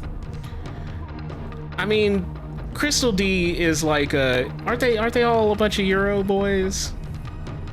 Well, the Crystal Dynamics are American. Are they American? Yeah. There was a big controversy over here when they got the Tomb Raider license. Oh yeah, because they were like fucking like, why the fuck do they get Tomb Raider? That's so you can fucking... Eidos should just be the one to keep that forever because it's ours.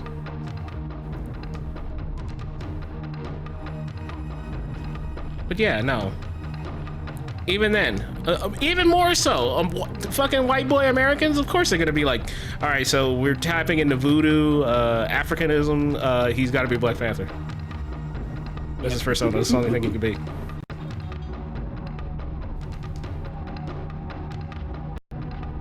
Well, he could be like a lion, you know, I watched The Lion King. John, we can't do that, Disney will sue, we can't do the fucking Lion King. Make him a panther and shut up. Disney owned Marvel. Exactly. Well, what's Marvel gonna do? Send Stanley after us? Just Stanley. Listen here, guys. You can't do this. I know you said Stanley, but there was something funnier about the idea of just some guy named Stanley, they said. We're sending Stanley. Yeah, we're just sending Stanley. Stanley! No, Stanley. The door to Stygia is open. To reach the spirit gate, you will need to rebuild the statue of Malala, the snake god. Use it as a ladder to climb the plateau. You will find the spirit gate there. Okay. Stygia? Sticky. I should have made my persona a panther. You can't keep swapping out, B. You just got the black lab for the culture. After countless battles and a river of blood, it is a relief to finally build rather than destroy. If only I could build a statue to the land of the living, I could escape servitude and begin my true quest to save Keisho and send Orad here to take my place. Bad luck, panther. Ring of Death.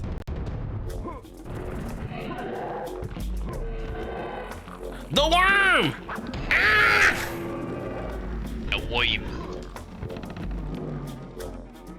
Like, I know Big Worm is a recurring thing in games, but I'm looking at Big Worm and going, oh, it's that fucker from Ninja Gaiden 2.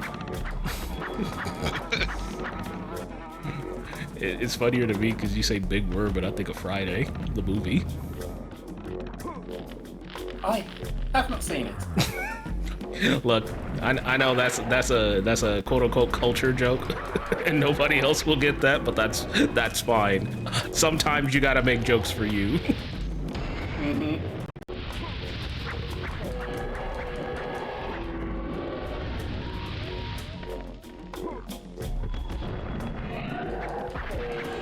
And it's because, you know, worms are creepy.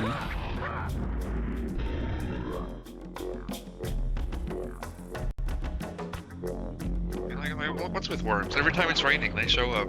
Like, what are they? Fucking. They're thirsty. They're thirsty.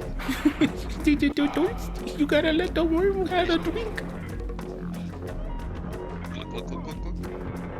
Why do you think everybody, like, for like what? I want to say it was like a year. Everybody wanted to have like a little like fuzzy worm sonar. Oh, worm on a string. Yeah, a little worm on a string sonar. Wait, am I dumb? Can I not jump in there? Oh, crocodile!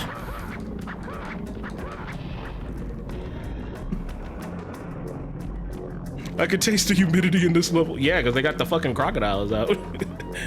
He love it. Gator boy season. You need to get you a big fat flat fuck.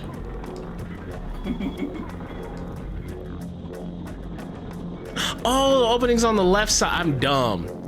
Please don't turn the camera. Fuck!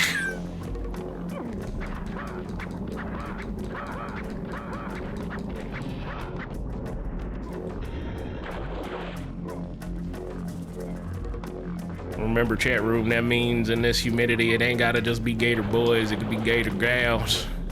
You need you a flat fuck this season.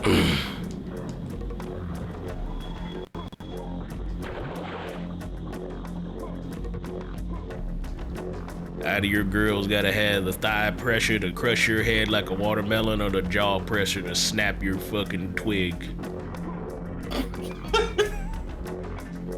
What?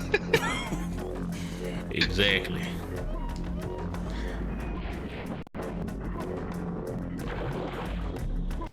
Flat Fuck Wednesday, you fucking winner. Oh god, he came up here!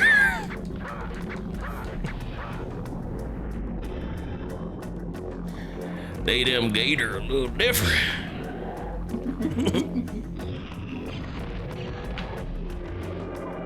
Gotta watch out for them there gator.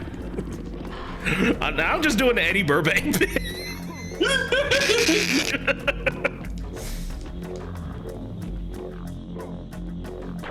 Fuck! I keep fucking up the jump. I'm too busy laughing.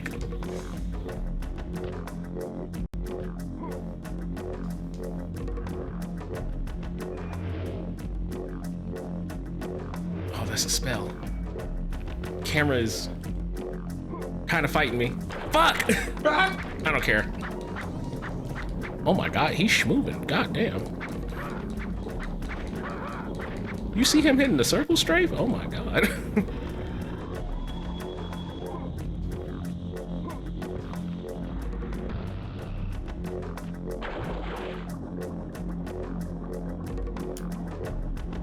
All right, taking all bets. Is the green pool hot or cold? I'm just glad it's not acidic. You know what? Fair. What's your guess, though, Runer? Cold. You know what? Definitely cold. Yeah, I it's agree. Like a refreshing Mountain Dew. I don't want to get in the Mountain Dew. Mountain Dew, sugar-free, no stickiness.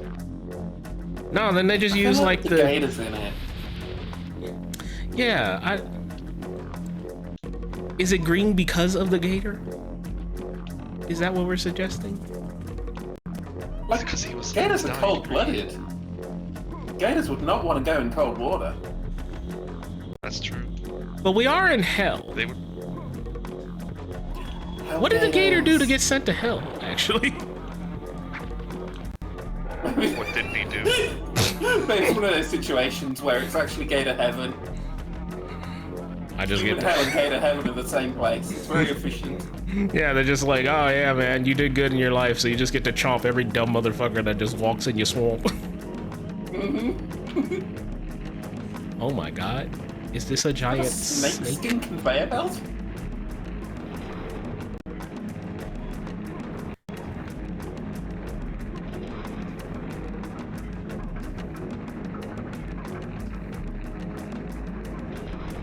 Ah! It hurts. It hurts. It hurts. It hurts. What if he said he took us to hell, but it's actually Louisiana? You know what? I believe that. Just being anywhere in the Bible Belt. Going outside in the Bible Belt. No, we're in hell. Oh no! And then a gator shows up. Actually, just Louisiana. Fire! Except it's Sunday, so all the Popeyes are closed. No! Fuck. The churches too. I mean, church is chicken, not the actual church. Oh, it's just a big snake. I was gonna say. It'd be awkward if the church was closed on Sunday. Now, church is open, but church is closed.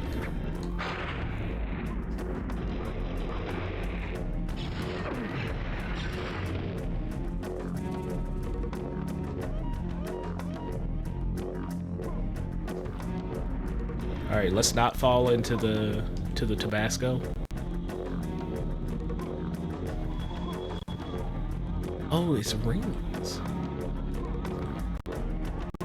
That's me. Fuck! Ah!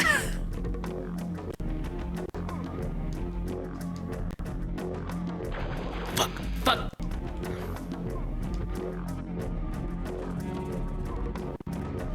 All right, buddy. Hate to do it to you, but I need you to get the fuck out of the way. I usually like dragonflies. I think dragonflies are very cool bugs, but I need you to get the fuck out of the way. Oh, that's actually cool. He has an animation to go straight into the crawl. Oh wait, the music's kind of going?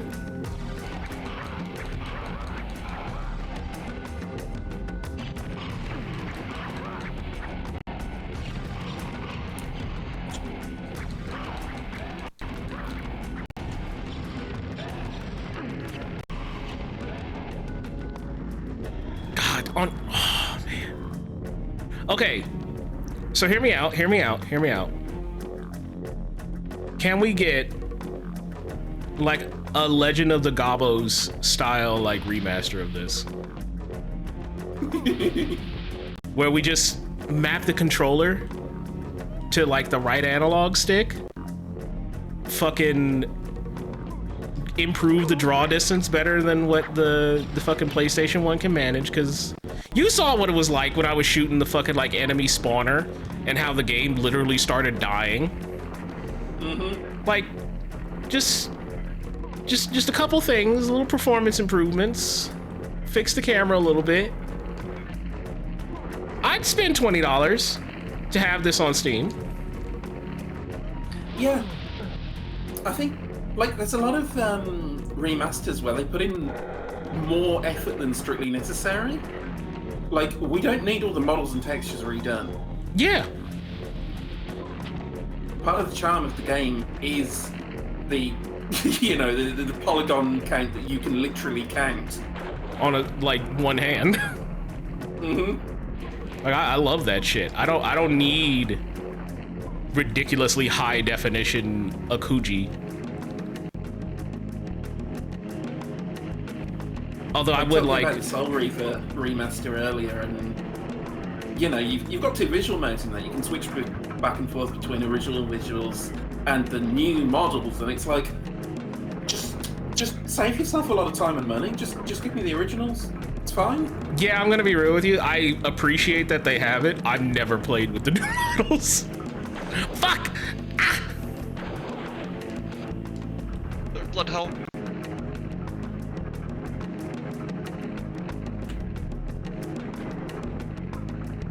I think the only other thing I would want is like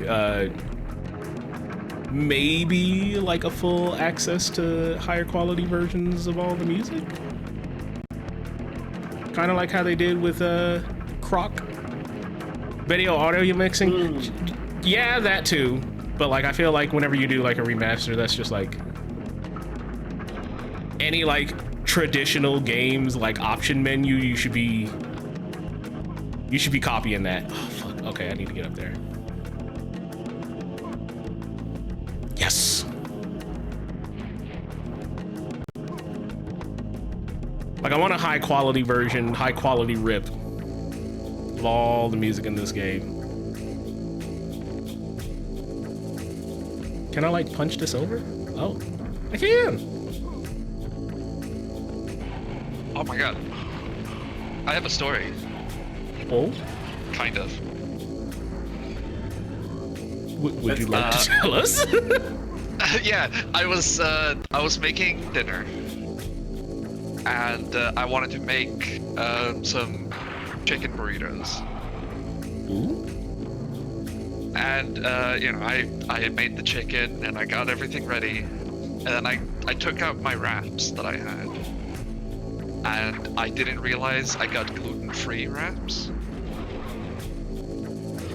So it was just like baked rubber was the texture of it. And like I fucking heated them up, and but it still like broke when I tried to wrap the burrito.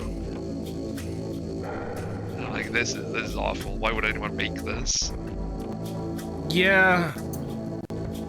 I remember dating a girl for a little while that had like a gluten allergy, and whenever it came down to it, I would just have to go out of my way by like literally cooking it in butter extra.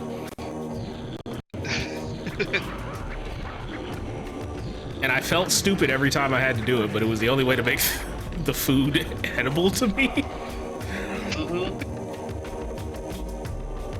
I had to go gluten-free for a bit. My body was having bad reactions to gluten, and I think it was because of a medication I was on, because these days I can have gluten no problem.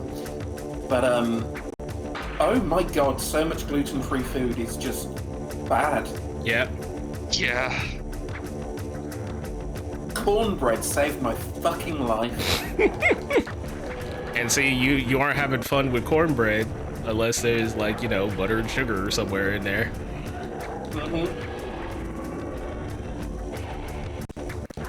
Like, shit, I know even to this day, I still have a box of cornbread for whenever the fucking need takes me, and it's just the Jiffy Mix.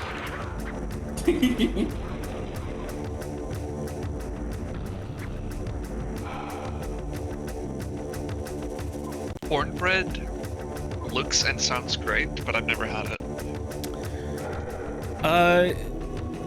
When we say cornbread, it's not specifically like, oh, it's actual, like, corn, but specifically cornmeal. So Yeah, I think I know cornbread. yeah. I've seen cornbread on American TV. If you have, like, an American section over there, I guarantee they probably have, like, a little box of, like, Jiffy cornbread somewhere.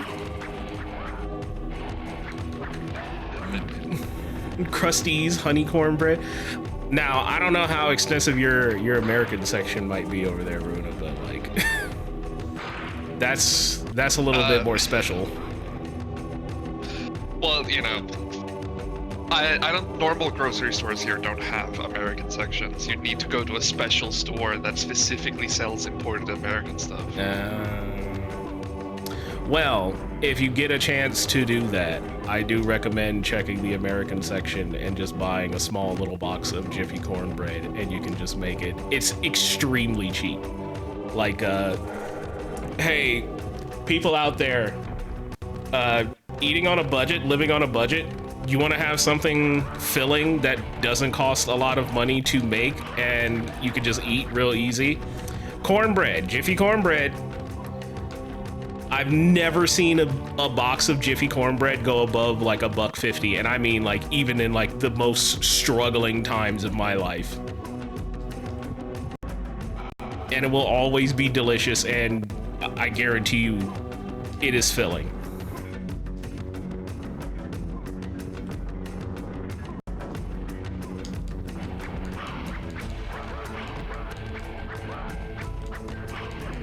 Like, man, I still need to one of these days follow through with the thing I've been putting off since like college days. I've had this half-assed idea of like, oh, I'm just gonna make like a little like blog spot or something for let's go. Second warden will be satisfied. I'm gonna have like a second little like blog spot somewhere. I'm like, hey, here's things that how you can make a simple, easy, cheap meal when you're struggling. The door to Hutama. To return to Hutama, you will have to defeat the Shadow Demons. They are invulnerable to magic or steel. However, they are said to fear the light. Gimmick stage. Wonder if I can see what they have on their if they have cornbread on their web store, because like there's one It is well now known clear to me that the Baron's desire to cleanse the underworld of my evil ancestors American is not story. paramount to his aims. He seems to want me to rob the underworld of its teeth as well. But if it will get me to Keisho, I will gladly do it. God need a true yearner like that. The bug feller. Oh, what were you saying though? Oh, I can buy a Mr. Clean Magic Eraser. That I don't think that'll satisfy you as much as like fucking box of cornbread mix. I can also buy 30 pieces of Charmin Ultra Strong toilet paper. Yeah. Oh, I could get a Jiffy pizza crust mix, so probably cornbread here somewhere. Pizza crust? Pie crust mix? Okay, I can see pie crust because the whole thing about the Jiffy brand is like all of their shit is very sweet. Or it's just filled with like a lot of preservatives. And the reason why like I and a bunch of other people in like the struggle times swear by like Jiffy cornbread is because, hey, it's a very, you don't really need to add anything to the cornbread mix. You literally just follow the instructions and bake it and it's done. Right, yeah. At the most you might want to like, when you serve cornbread, you have like a slice of butter on top of it so that it melts into the crust and softens it a little bit. But like past that, no, you don't really need to like do anything for Jiffy cornbread. It's just there. And especially since here in the States, cornbread is, oh, that hurts. Part of me wants to say contentious in how you go about it. It's kind of like mac and cheese. Where like, you know, some people have like, oh, well, mac and cheese needs to have like a little bit of run, a little bit of give to it. What the fuck is the oak? Fucking Quake Shambler? Kill him, kill him. Half-skinned ape, bro. Oh my god. Spirit strike. Okay, back on topic after that fucking orbit. Wait, you see those red eyes just fucking staring? Yeah, that's why I couldn't immediately go straight back because I was like, what the fuck is looking at me?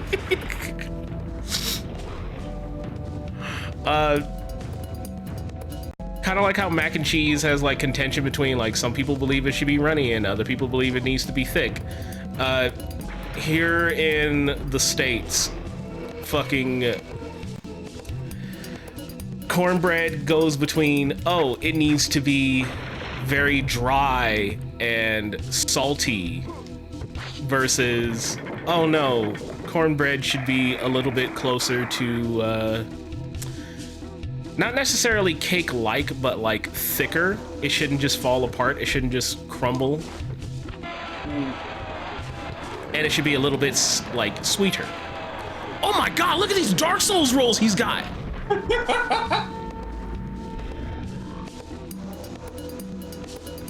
My god, he was hitting that shit. Same with chili now that I think about it. Yep. There's some people who go like, oh, well, some chili needs to be sweeter. And other people go like, well, some chili should be more watery, kind of runny. It should be more like a stew. Other people go like, no, chili needs to be thick.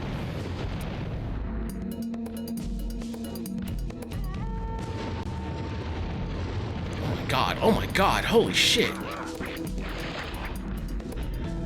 That was just an angry head. Just a fucking head.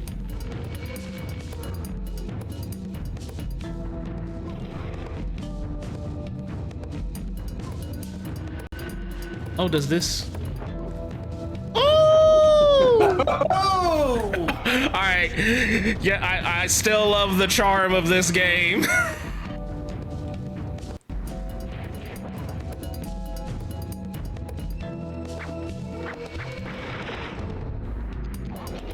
Is that the... Oh! I don't like it!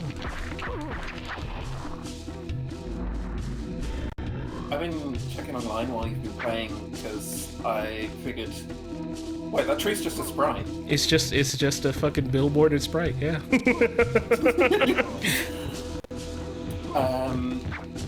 I was hearing the music and being like, this has gotta be the same dude that did Soul Reaver.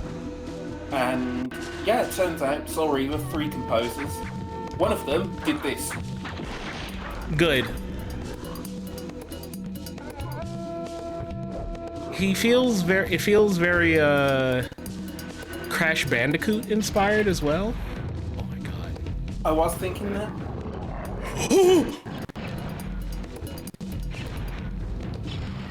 Oh my god. What the? He's so cracked. He's so cracked. Do you see him, Abby? My man is cracked. He was hitting them frame perfect dodges. He was on it. That was a fucking Dark Souls invader. He was on it. He is a fucking absolute monster. He would fuck you up online. Mm-hmm.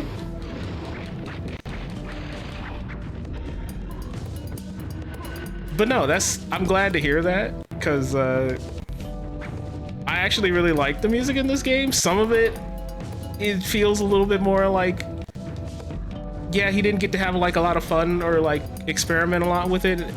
Like they just kind of gave him a motif of like, oh yeah, man, here's just a stage. We don't really know what we're doing with it. And other ones like this where it feels like, no, he's kind of like, hey man, we're doing like a really cool like jungle section. You want to try it out? I'm just browsing through the rest of his works. He contributed to Mr. Bones. Oh, so you're saying he's goated? Yes! Oh, also X-Men 2 on the Mega Drive. Alright, I'm a little terrified to try that game one day. It's a hard game. It's also fucking awesome. Oh, I want to play it, but I'm also terrified of it. Because I remember doing the fucking first game. Oh no. I remember doing the first game and loving it. And being like, oh no, this game's fucking sick. And then just remembering that, oh yeah, this game is even harder. And everybody calls out how the fuck did you make a harder version of the first X-Men game that was so fucking strange and esoteric that this game is somehow even more. And I'm just... It's a completely different developer who made the second one. Completely different engine, completely different everything. That makes so much more sense. It plays really differently. It's a much better feeling game to play. But it's pretty fucking hard. I'm a little scared. Because the first one was like, actually felt like a game was trying to punch my teeth in. For what it's worth, I actually think the first one's harder. But I think that is partly because the second one's more fun. So I was more willing to engage with it, despite it being hard. You know what? Fair. I've had a lot of games that I felt that way about, where it's just like, no, I can tell this game is harder, but I'm having more fun with it, so I'm gonna overlook it.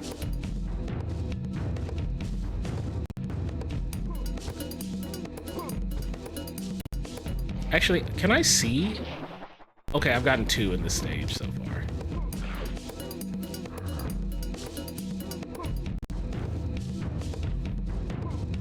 Whoop, whoop.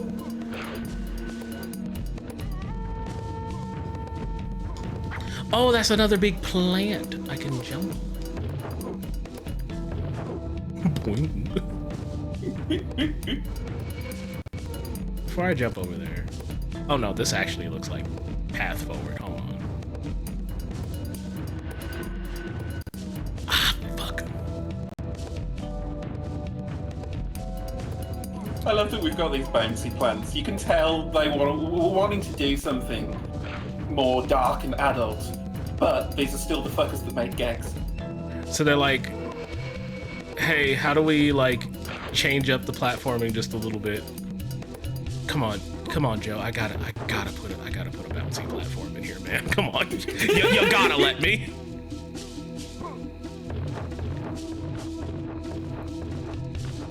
Like, look, somebody had to specially program that. That's so good.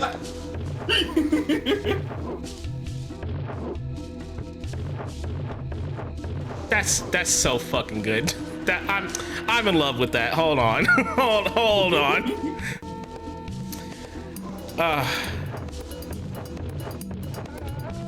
Yeah, no, the attention to detail, great fun. Fuck! I'm just fucking up the timing and the spacing because the camera is a little... It's a PS1 camera. I don't know what better I could say.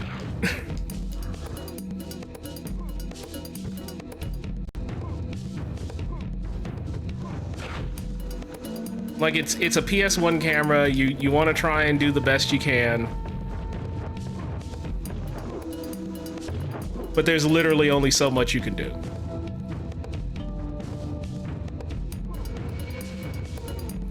I could not make out depth. I'm sorry. Yeah. Like you say, you're doing your best. There is only so much you can do. And like, I can't be mad at him too much because it's like,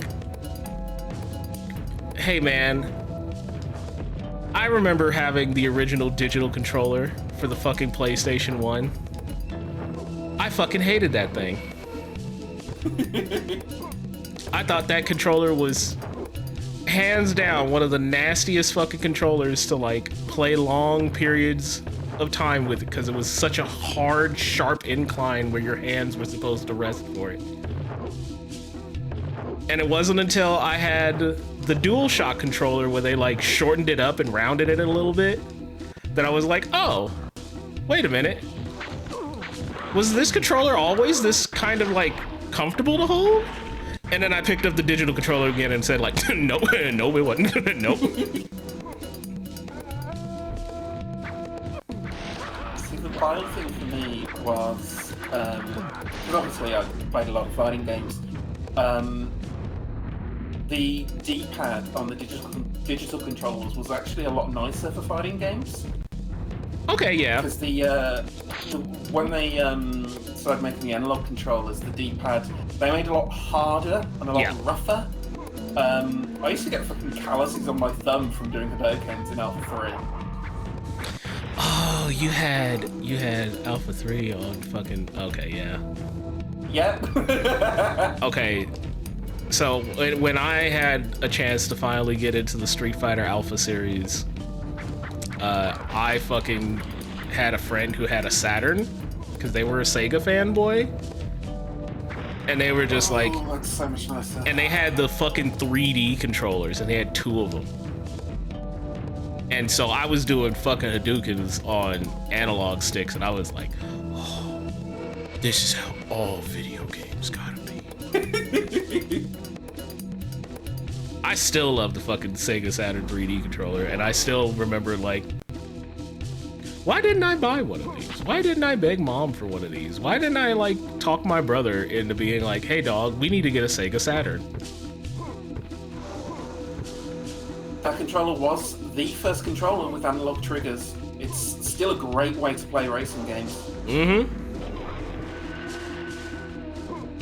Quarter circle forward on the Saturn controller had to feel so... It was so fucking good. Yeah. And I'm willing to argue, we're still kind of like trying to find a controller that just feels like size and weight wise as right in the hands as like the Sega Saturn controller. I'm really taken with the Series X controller these days, but it's got problems. No controller's perfect. No. And it's fine. Yeah. Oh, you want to know what my latest tirade concerning Xbox, not like newsworthy tirade, but like, you know, my own personal... I was gonna say, there's enough of those coming around. My own personal tirade that I've been losing my mind over has been... Go on. Recently, I had one of the Xbox wireless adapters. If you ever know what that is, it is the little dongle that you plug into your PC to make all the Xbox, like Xbox One onward controllers, just work on PC out of the box completely, just easy. And the other beautiful part of it is it would allow you to plug 4 Xbox controllers into it connected at once, all on one dongle. It was really nice, it was really good. And I bought one of those back when I was in college, like in 2013. Just recently, it died. Which, you know, 13 years, pretty good service life for, you know, a piece of kit that was, you know, getting pretty fairly regular use. It's one of those things where, like, there's no moving parts, so it shouldn't have any reason to break, but at the same time, things do just break, and yeah, 13 years, that's pretty good. Pretty good.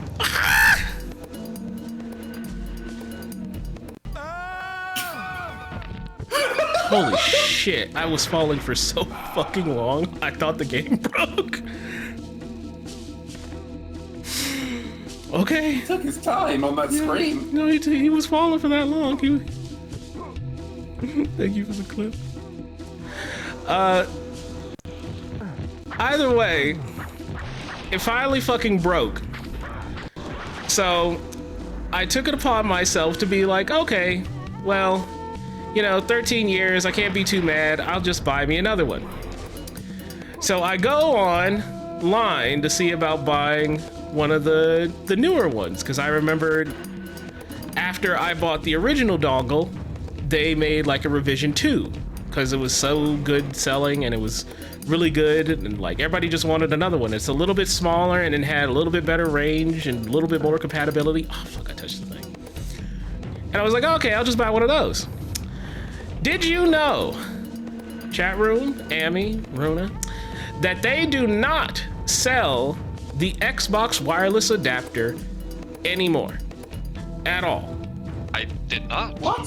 100%. They do not sell it. They do not manufacture it. You cannot purchase through official channels the first or second revision of the Xbox like One or Series X or whatever fucking wireless adapter.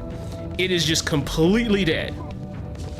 Apparently, because now the controllers support Bluetooth, everybody just goes, oh, fuck you, just use fucking Bluetooth. What's wrong? Just use Bluetooth, dude. And it's like, Fuck off. if you've ever really had 4 people connected to one device on Bluetooth, you will know how dog shit that gets. Yeah. It is I not don't trust good. Bluetooth that hard. Well, it also doesn't help if you're on like a regular PC, like the one I have sitting in my living room. The Bluetooth receiver is not gonna reach across your fucking living room. Thank you for the alert. It's just not gonna reach. You're not connecting 4 controllers regularly to Bluetooth on one PC. It's just not gonna happen.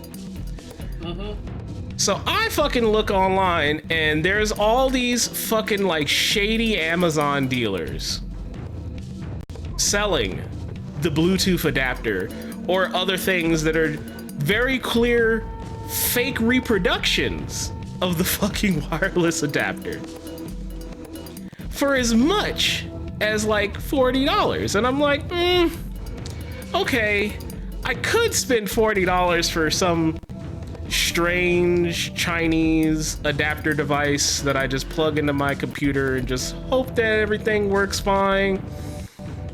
Hope that nothing blows up. Who knows? Maybe it'll hack my fucking computer and be a keylogger. Who knows? I don't know what any of these fucking things are. Save the game? Here, I'll save state. But who knows? We'll figure it out. I don't want to do that though. How much is it to buy a real one of these? Dog, the scalpers have come out. They're charging as much as $100 for the fucking wireless receivers on Amazon. And half of them aren't even in the fucking original box. It's just the dongle. Damn. Like, it's I just got one of those dongles. Maybe I should.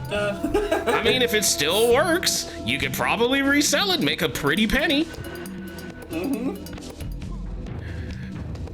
And now I'm sitting here like, okay, well, this is kind of fucked up.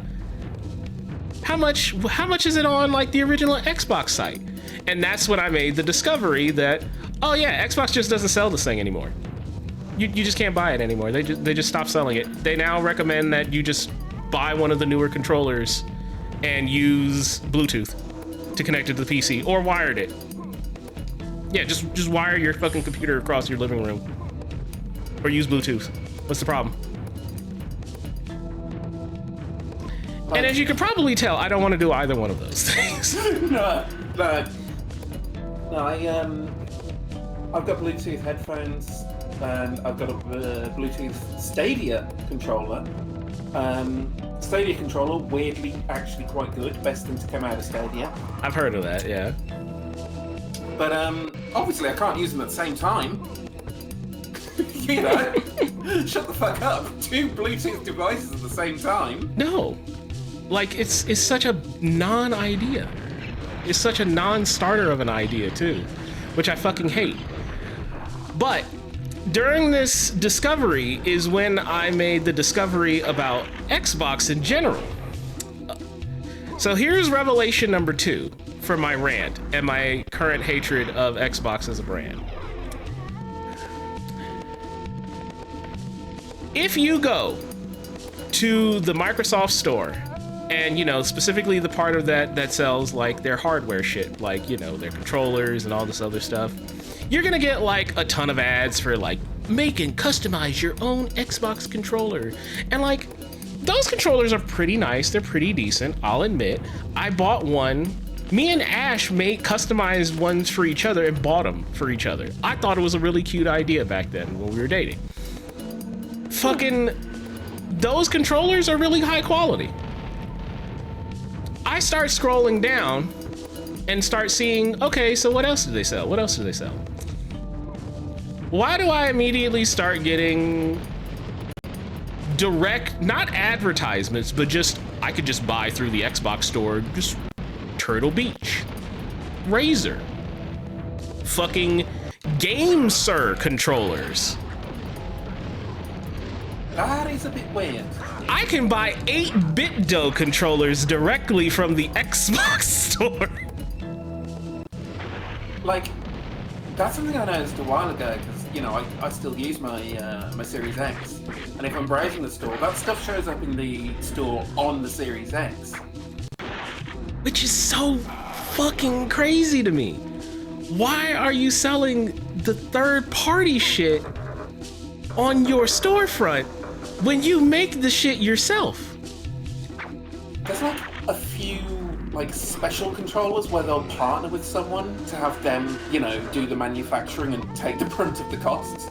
Like I think there's like 8-bit Do. There's a 6-face button 8-bit Do controller for the Series X that's like designed to mimic a Saturn controller, and I think you can possibly even buy that through the Xbox store. But fucking Turtle Beach, Razer.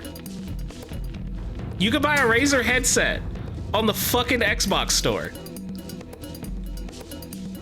because they just license out the brand and like check the box for compatibility somewhere, and now you could just, you know, just do it. And this is just how they operate now. Xbox laid off a bunch of their hardware ring and relied on the third-party tech strongly. There were originally plans for like Alienware to make Xbox consoles last year. Yeah, no, it's one of those fucking things that just strikes me as like,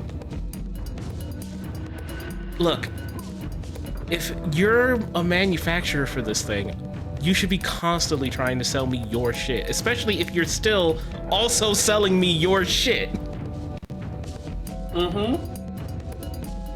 Don't sell me your competitor on your storefront. I get, say, making a partnership, a deal with them so that their stuff works on your hardware. But like, I shouldn't be seeing that on your storefront.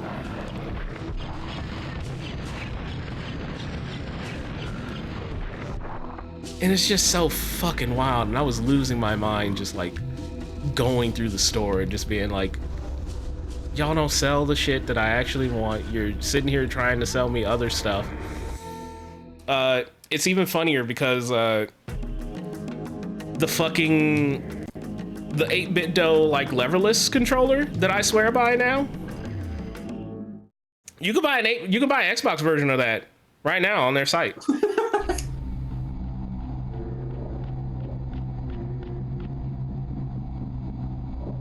Okal, the warden of the second vestibule, must fall before you can progress to the third vestibule. I've opened the portal to his lair. Okay. Okay, bye. What? Who's leaving? Okal, the web of Okal, the warden of the second vestibule hungers. Beware. Oh, I think you're gonna get your Spider-Woman. Here you go, Runa. Spider-Woman. I got an 8-bit controller for the 8-bit dough stuff. I don't need the Xbox emblem on I that. have come to realize how many Helm Guardians I have dispatched for Baron Zemetti. In addition to the souls of my ancestors. One might think he plans to storm hell itself. Ooh, if you've got arachnophobia, you might want to tune out for this stage. This journey must be transforming me. For I would now rather serve in heaven than rule in hell. Ring of Death. Okay, who wrote for this game, Amy? Because I feel like he was this is like a young fledgling writer for like a Soul Reaver who was like, you know, I'm kind of hanging out with the guy who writes for Soul Reaver, the gal who writes for Soul Reaver, and just being like, you know, I'm getting a little inspired. Writers for this game, we have listed Jim Curry and Eric Lindstrom. Eric Lindstrom. Now that name sounds a little familiar. Does sound familiar.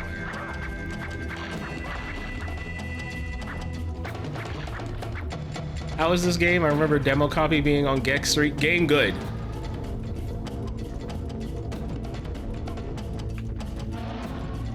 How do I break these? Oh, I have to. And looking at Soul Reaver, yes, Amy Hennig is the lead writer, but there was also one Richard LeMarchand and the aforementioned Jim Curry. So one of the writers of this did do Soul Reaver. There you go. Well, I knew Amy Hennig because, you know, the queen. Queen. Literal generational run.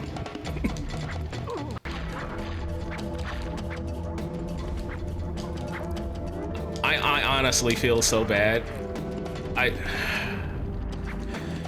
Not so bad, but you know when you do a big project and it's always like, fuck, I wish I did that instead. I wish I added that. I wish I added a little bit more of this, a little bit more of that. To this day, in the editor's video, I had like a huge just part of like, just as like my own personal editor note of glaze the fuck out of Amy Hennig. And I ended up having to cut pretty much all of it because it's like, well, Amy Hennig's really a writer, not really an editor. So I don't know how much of that I can really like directly call her out in this. So like, how do I bring this up? Because like, unfortunately in like game dev is still one of those types of things where like a lot of people don't really talk about editing or like a lot of even the writing process in general. How do I do this? And I was just like, you know what? No, I'm just gonna use this to talk shit about Neil Druckmann instead.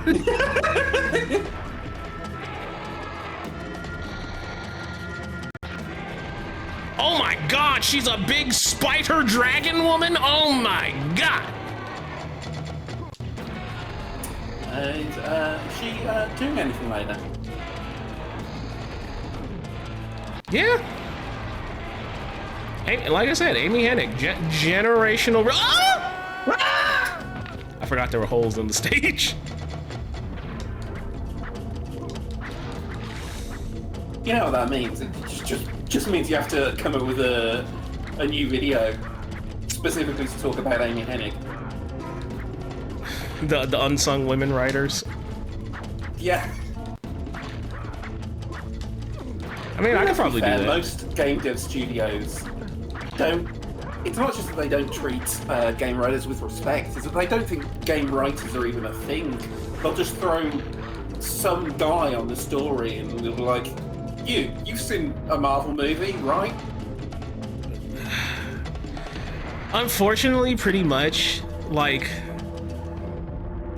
this whole time that I've been, like, looking for, hey, how would I get into the industry? Hey, when I was younger, I really wanted to write for video games. Pretty much everyone that I've talked to has been like, there's not like an entry point for that. You just kind of write and like, maybe you know a guy here and they let you write something, but you're not gonna get any flowers, dude. Mm-hmm. And it's like, that's fine, I don't really need flowers. Then I'm also like, well, I would like to get a little bit of respect, actually. Yeah. Especially now where you got like game producers literally getting more fucking respect than writers.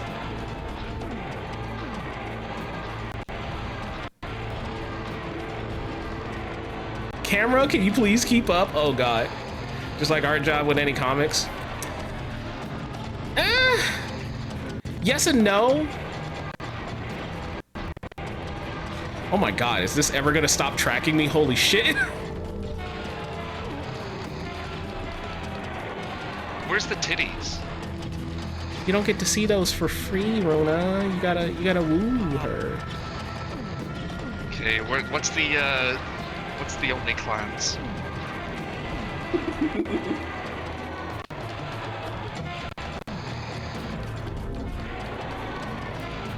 The camera's really struggling in this level, I'm not gonna lie. Ah, fuck!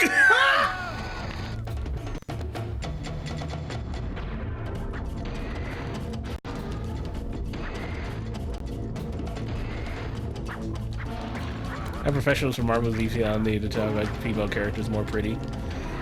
Oh yeah. What's the way I had it put to me?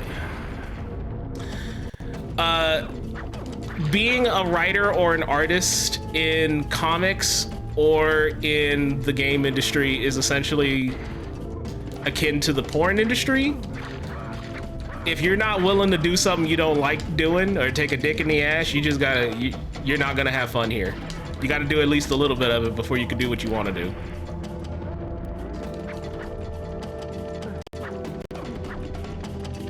And I was like, yeah, no, that makes sense.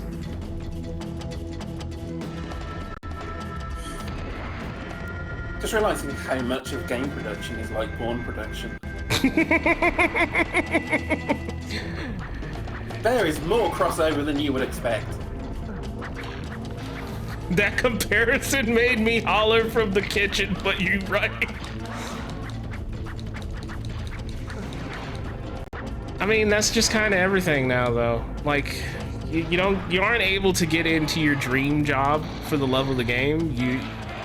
It's just gonna suck for a little bit.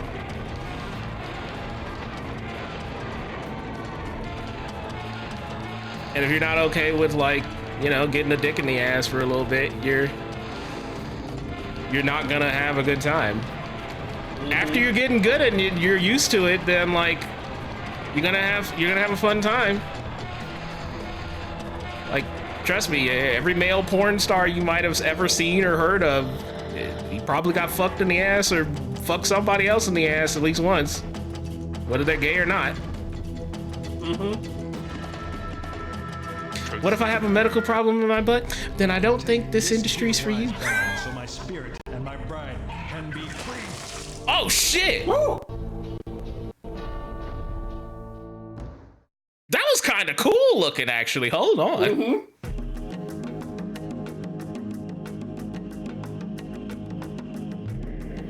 I've got a thing I need to take care of. I might be back in like 10 or 20 minutes.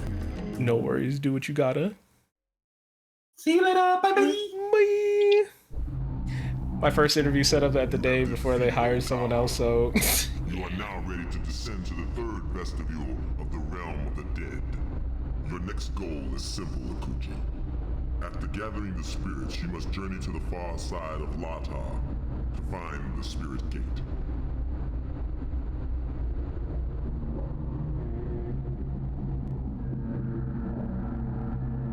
If the Catalina collection taught me anything, that's a horrible sentence.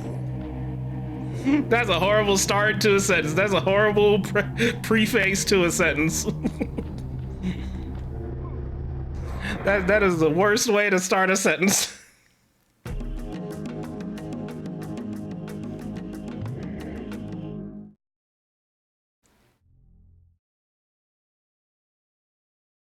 I know the Baron is taking advantage of my position, but I have not the mind nor the heart to care.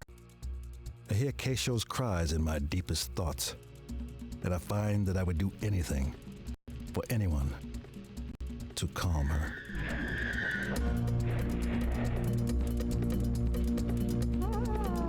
Soul Seeker. Press Soul jump Seeker. and attack simultaneously. Oh shit! What a rising upper. Hell Blast. Hell blast.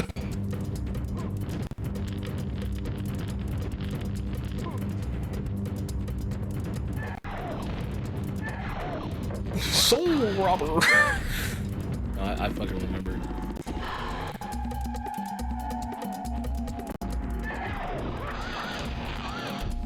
I don't think it was my stream. I think I was on with Emmy. She was playing that. Oh no, wait, no, we were streaming it together, and I was kind of like, yeah, this game is cool, but hearing Jack Skellington say Soul Robber is actively destroying my soul. Soul robber. It's so weird to see how many games are out there that I've never heard of sees when this release. Okay, never mind. Well, think of it this way, Candy. It's more of a case of there were a lot more really cool games back in the day that just weren't mass appeal made. And that's what makes them so fucking cool. These were games made by like people who just like wanted to just make the game for them. And now you can't get that without it being indie, which is sad. Or you'll get like once in a while like a game that's tied into something like, hey, we fucking we got the license to this. Ooh, that's cool. We got the license to this game, but like nobody gives a fuck about this game, so we're just gonna like pop pussy for it. Like hey chat room, would you be down for the like really cool Transformers third-person shooters? Doom Blast. Oh my god, wait. For the PlayStation 2 or 3? Fuck, I missed the jump again. I don't know about the ones on the PS2, but there was like a bunch of them that were on like the PS3 and 360, like around the time the movies were really big. Oh yeah, I think it's 360. Yeah, I think that's the one I should play. I want to do those. Like, I want to play those. Sounds good. Because, like, I don't hear enough people talk about those games or give them their flowers of, like, hey, wait a minute. What do you mean? What do you mean that, like, this game just was a licensed game and somebody actually thought, like, what if I made it fucking sick?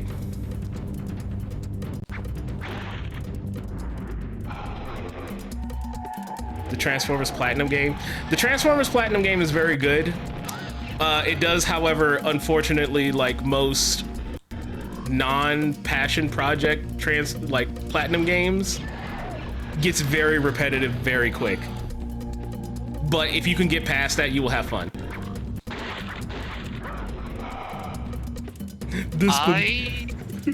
Go ahead.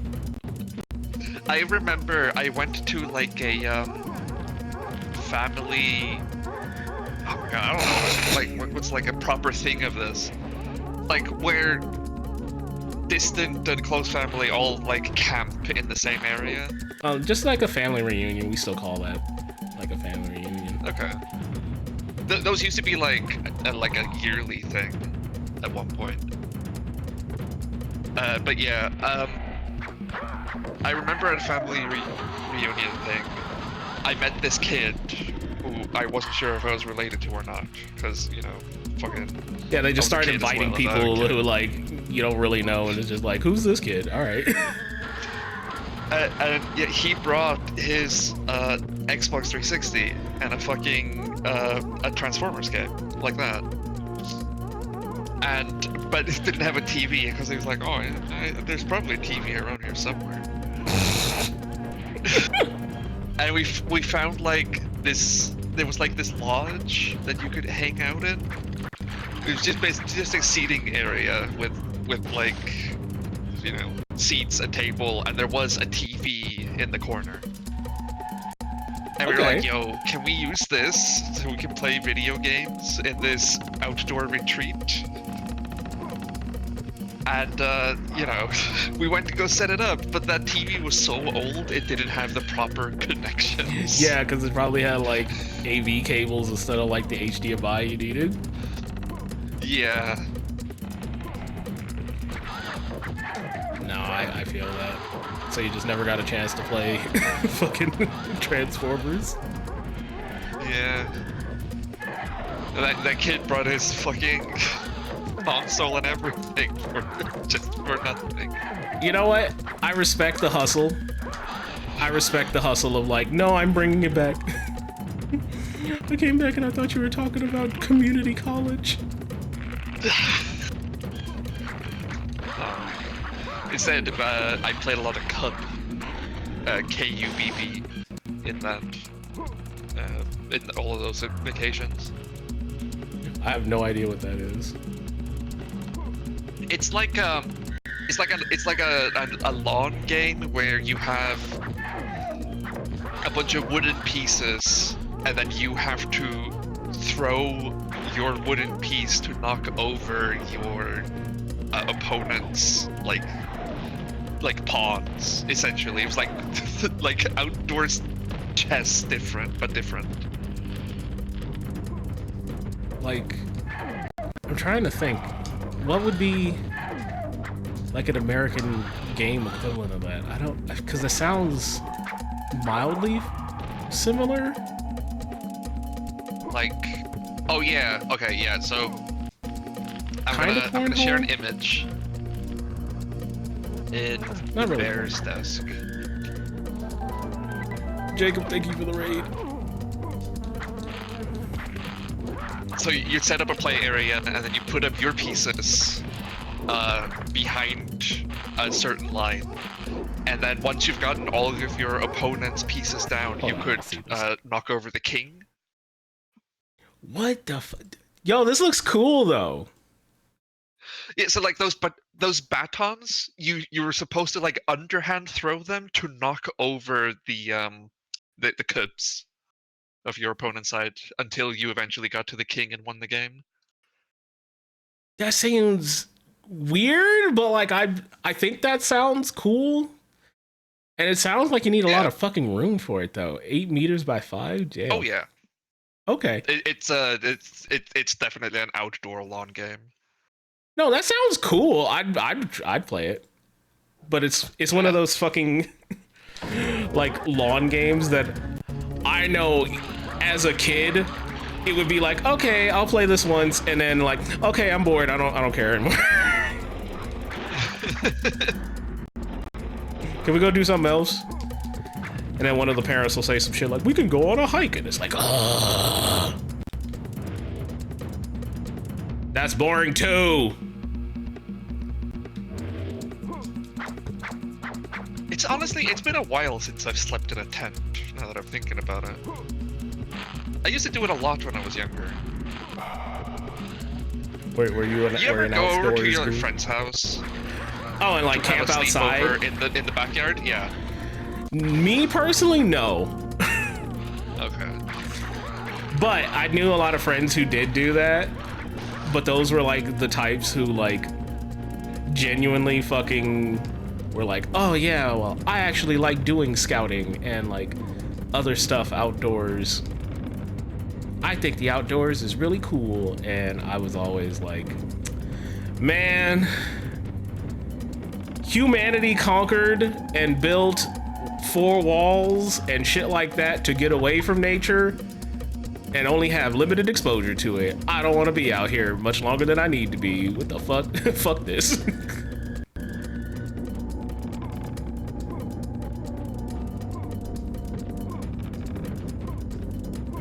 Like, I'm one of those types who enjoys outdoors in small doses. I would not want to like sleep in a tent unless this was like a good reason. Yeah. Starting to think my generation has emotional problems with all these games.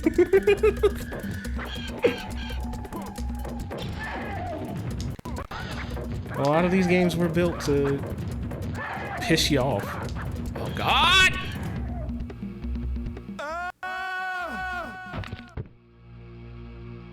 Well, now that I'm thinking about it, like I remember all these like old people that would be at camping sites during these reunions and whatnot. yep. And they would have like a fucking deluxe tent that had like a quote deck area where it was a tent but it was like semi-open, so you could be outside but still like have coverage over from the rain.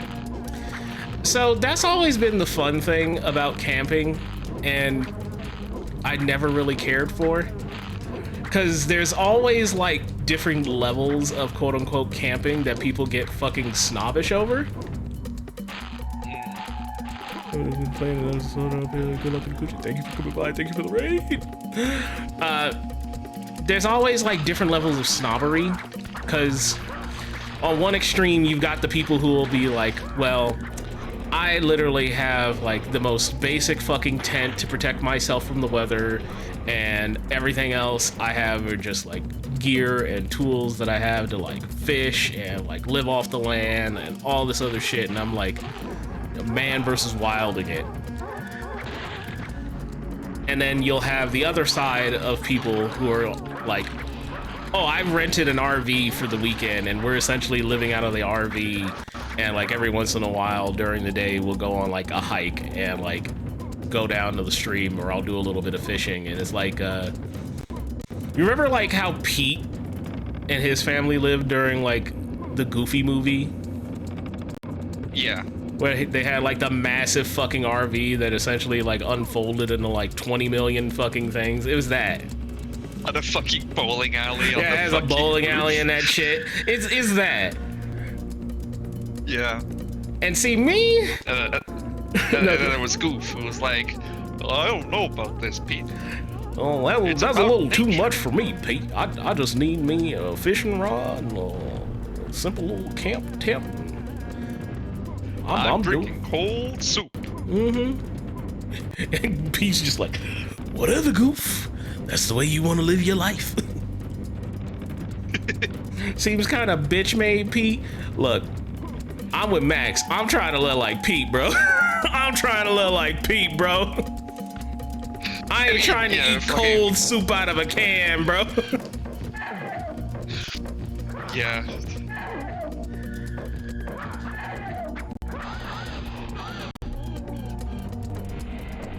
Like, if I really want to, like... What the fuck did Pete do for a job to afford that camper? So that's the whole thing. They kind of, like, make it implied that, like...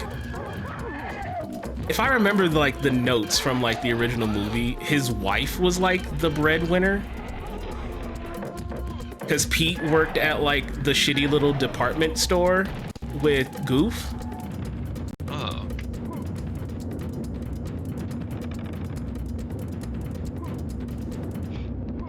Pete sells cars? I think in the cartoon he ends up doing that. Or something like that. Like he starts making more money. Yeah, in the movie, he's like the manager of the store or something. Or something like that. Department store. Yeah. Yeah, like but I know in the movie, he specifically works with Goofy, which is how they end up both coming on the idea of like, all right, yeah, let's do a road trip with the kids. That sounds cool.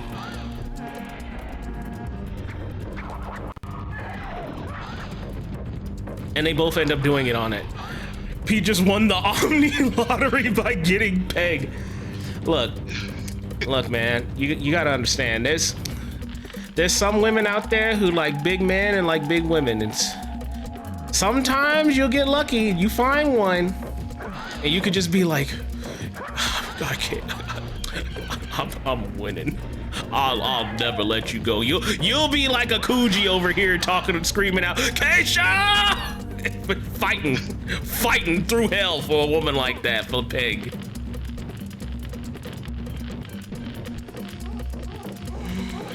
News. According to this website, they only have Jiffy pie crust, Jiffy pizza crust, and Jiffy popcorn.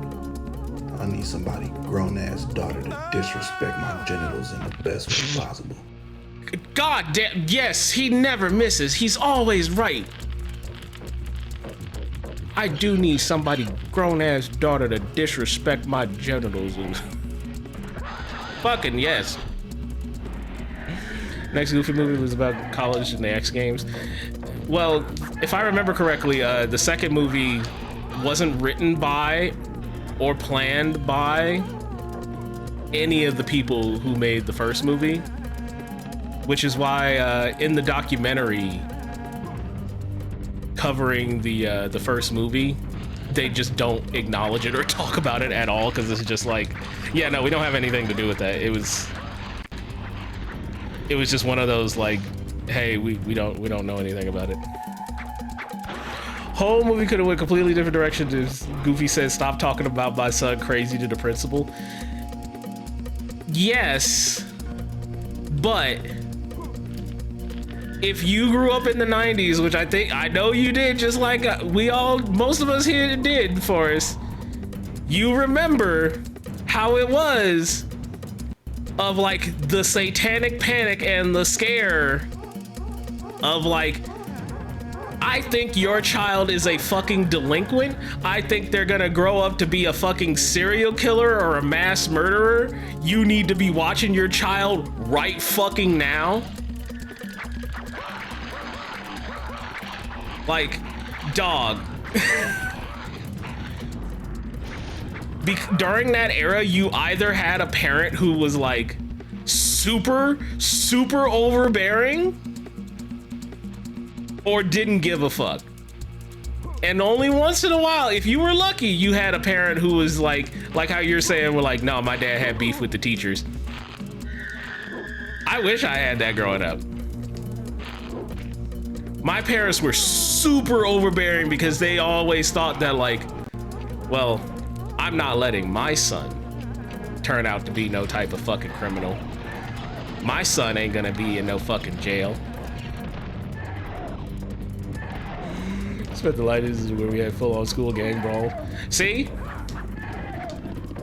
Cause schools was just crazy like that. That's just how shit was. Now, Nothing like that. well, see, you're also not in America, where you know the average intelligence of the average parent was below below boiling water. I was also in schooling in the 2000s, so Fair. Hello, I'm back. What I miss? We're talking about the Goofy movie. And how we all wish we had a Peg. You've never seen a Goofy movie? I'm sorry. Out of context. Pete, okay. You're wishing. In context, Pete, a side character in a Goofy movie, has a wife. Not in the movie, well, not even in the movie. In the series and canonically. has a wife named Peggy, who is shortened to Peg, and they just call her Peg. Okay. Let's go, Peg. And she is a bombshell baddie. And people was mad. People was dead ass mad. Like, how did Pete land that, bro? What the fuck? As I walk, I glance back. Yeah, no, she had a type. Peggy had a type. I have left in my wake. Though I despise these errands I must perform for the Senetti, I can see that I would be much better prepared for my confrontation with Orad. Okay, I know that was supposed to look a little bit more intimidating, but there was just something about that whole fucking like statue looks. Soul Seeker. All right, Amy. We are commissioning you to make a sculpture of our great and powerful deity. You need to make him look really intimidating and really, really scary. Best I can do is stage 3 constipation. No, he has to be really, really scary. Well, I'll stretch it to stage 4. Also, I just did an image search. Yeah, I can see it with Peg. Oh, dude, Would you like to get pegged?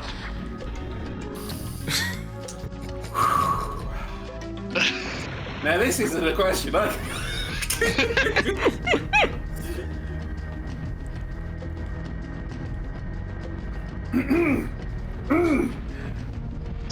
Yeah. What, am I supposed to fill the silence? No. Answer her. Pull it up. I will have you know that of late I have discovered that I am perhaps grey asexual. Sex is a lot less interesting to me than most people. But for her, maybe. Fair. Anything for Peggy. Anything for my pig. Especially if she can buy me one of those super campers. So it's implied that like they rented it, if I remember the movie right. They like rented it because who the fuck buys an RV? Who has that much money? I mean, they probably did rent it because, you know, I didn't like Pete to only go camping after hearing about Goofy going.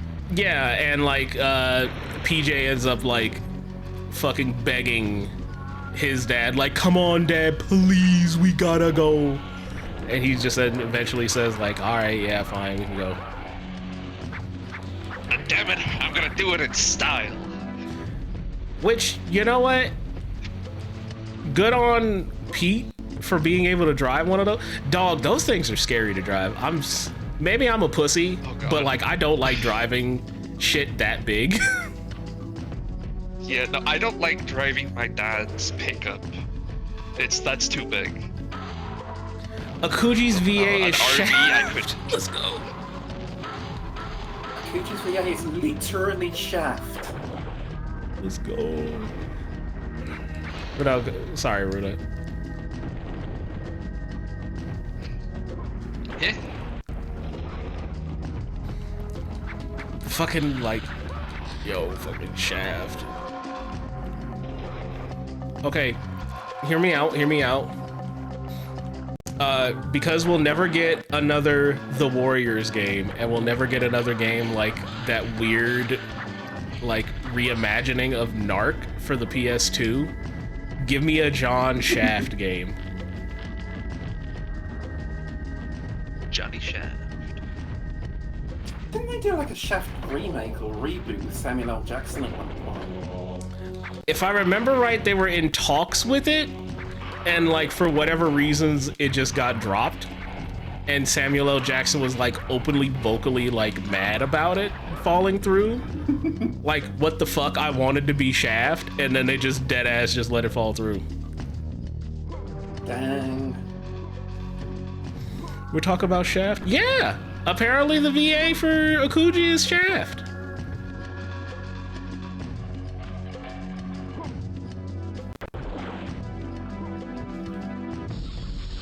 Let the man be Shaft, damn. Didn't Samuel get to play Shaft anyway, eventually? In what? I don't know then. Yeah, Richard Roundtree. Oh, damn, Richard Roundtree only died 3 years ago. Oh yeah, no, he was doing voice work like up till his death, if I remember correctly. That makes sense, man. Man has a good voice. The movie came out in 2000. Oh, right. Wait. Am I confusing that with the fact that they wanted to do a Shaft sequel then?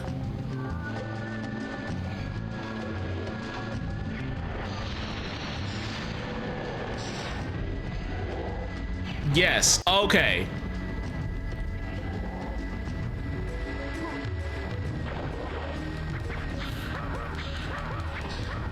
They did a Shaft sequel also called Shaft. Are you sure it was a sequel? Or was it like another reboot? Because like, I don't know how you do a Shaft sequel. Shut up, Shaft.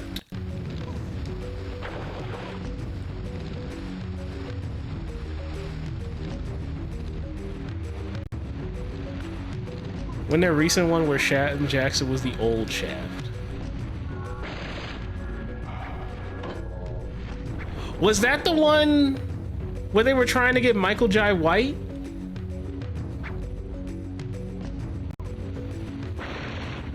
Because I remember there was like one of them where they were trying to get Michael Jai White to be Shaft. But then eventually he was like, hey, I'm getting too old. I don't want to do it. Here we are. There was a 2019 Shaft with Jesse Usher as the new Shaft. Oh, I know him. Yeah, no, he'd make a decent Shaft. That'd be good. I would watch that. But also appearing in this was Samuel L. Jackson as John Shaft II and Richard Roundtree as John Shaft I. Well, look, if you're gonna do a Shaft movie and Richard Roundtree is alive and literally he loves the character, there's no fucking way you're not going to have him. Because I have seen interviews with Richard Roundtree and he had... Fuck! Oh no, the water hurts.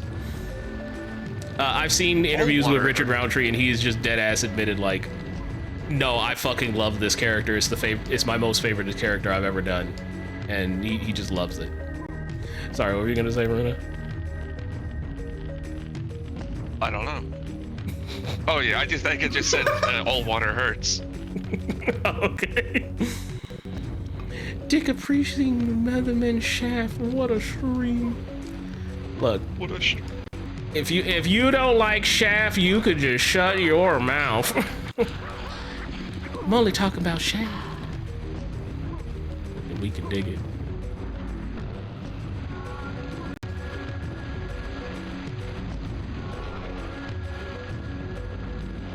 God, I've seen so many Shaft parodies in everything, mainly The Simpsons. I've never actually seen any Shaft media proper.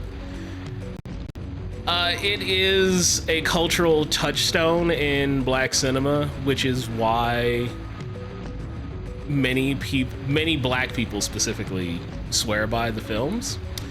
And it's also one of those few black films that genuinely like made money, like money. So literally like every fucking studio has been like, yeah, no, we'll gladly redo another Shaft. We'll do another Shaft movie anytime. If you're open or interested in black cinema, yeah, budget $500K, box office of $13 million total. It made money. Woo! Shaft is to black people what Van Helsing is to goth girls. Okay, understood. Now you're putting it in terms I get. I can't argue that sentiment at all. I cannot argue it at all. That's so fucking funny. No, but that's accurate. That's exactly what it is. It is such a cultural icon of just like, no, you have to know. Pam Grier is also an icon, but she's also just has been around in black cinema in everything. So it feels okay. So this is my bias showing. I'm always a little protective of black actresses, specifically like Pam Grier and others. And like I never want to like reduce somebody who's actually a good black actress like Pam Grier down to just one role, because she's had other good roles after Shaft.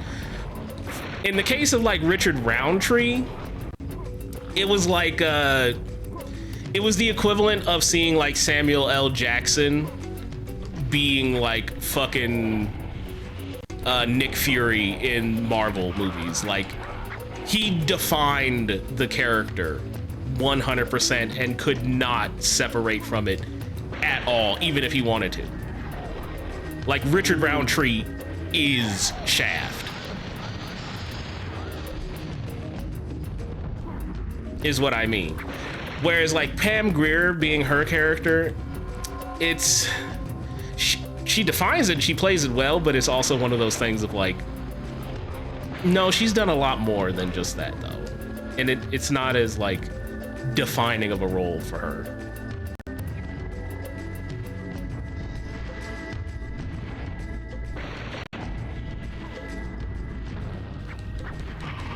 Get this fucker out of here. Nick Fury was never Weiss who created the character alongside Shaft. You know what? I think you might be gaslighting.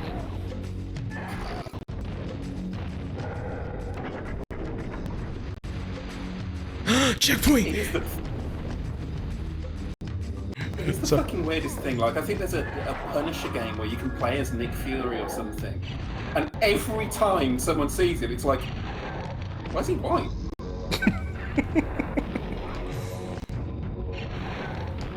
What, do you think the Punisher was going to go to, like, war with a black guy and be friends with a black guy? Come on now. Come on now. Hold on. Keep up. Yeah.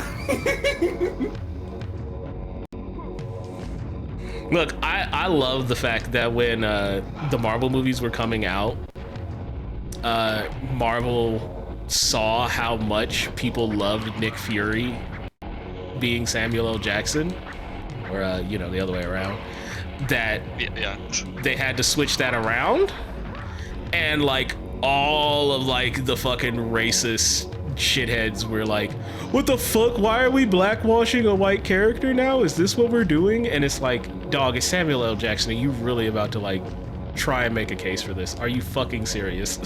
Are you for real? Are you fucking for real?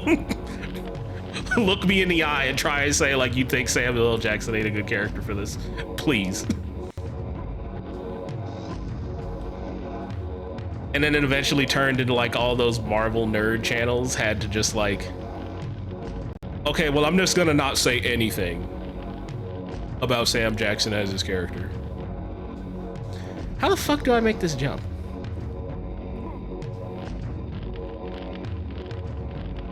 But yeah, no, the old Punisher beat 'em up is like one of like the old original Capcom beat 'em ups, and yeah, player 2 is Nick Fury, his best buddy from War. Player 2 is some old white guy in an eye patch. Never seen again. Yeah, no. Calls himself Nick Fury, but you know, I think he was pulling like a Tamzarian situation from The Simpsons. Why do I know that? Why do I know this knowledge? I've never watched The Simpsons. I'm telling you, while you sleep, me and Pyro are whispering Simpsons episodes into your ears. How do I make this fucking jump?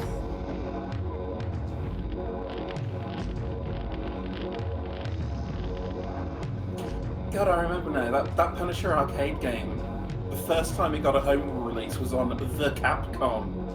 Yep, the Capcom beat 'em up collection.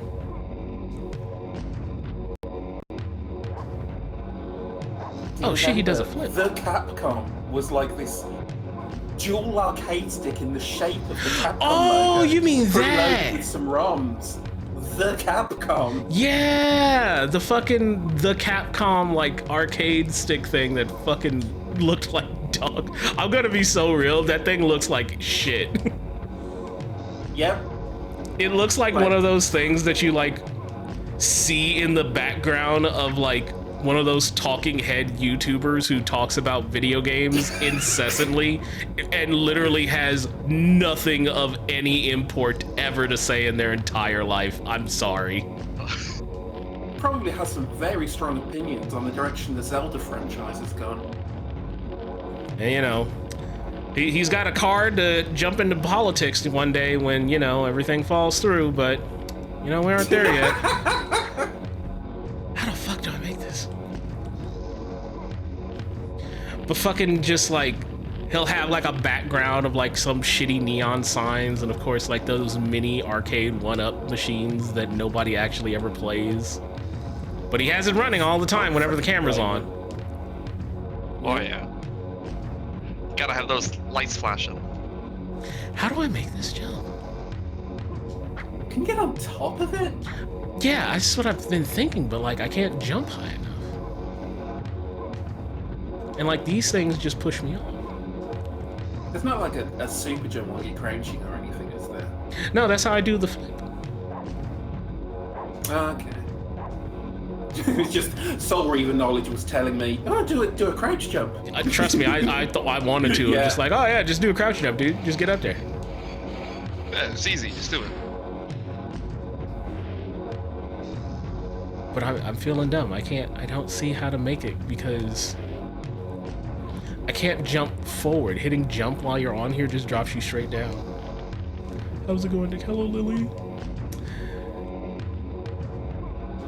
When do you learn to double jump? I don't fucking know. I'm just trying to like figure this out. Sorry. I'm like trying to figure it out and I can't.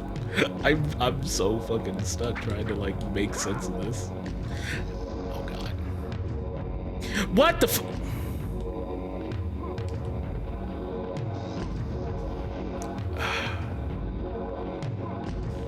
I might need to look at a guide for this. Like how do you do this? How do you do this platforming? What the fuck is this? Exactly.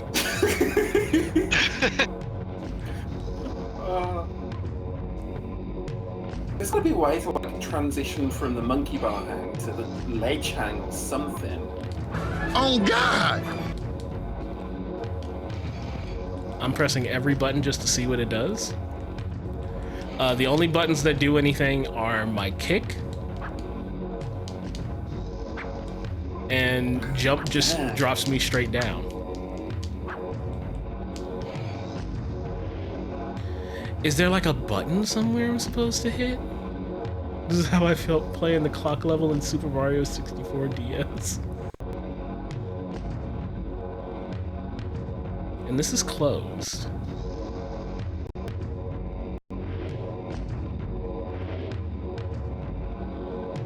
Yeah, no, I feel... I might have to look up a guide, because I can't piece this together. I'm feeling really dumb, you guys. I'm sorry. I'm not seeing what to do here either. Like, clearly I need to get over there, but the fucking ladder isn't low enough for me to just drop straight onto it.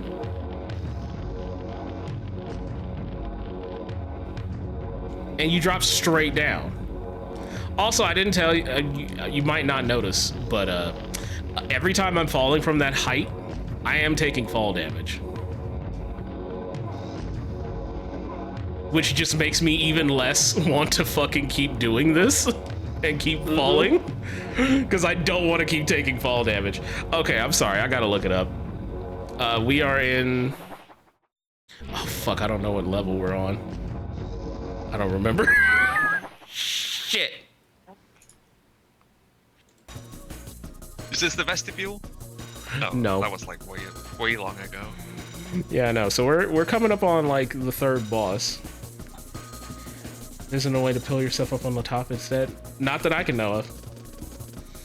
Fucking, let's see, YouTube.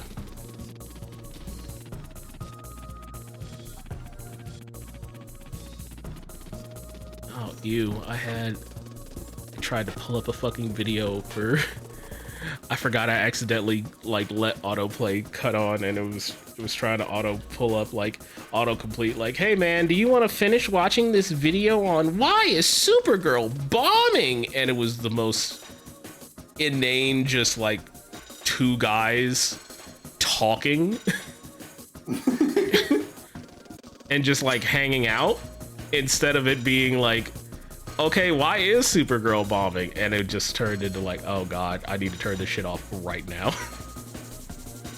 Yeah, I think Supergirl wasn't that great because she's a woman, and a woman could never beat Superman.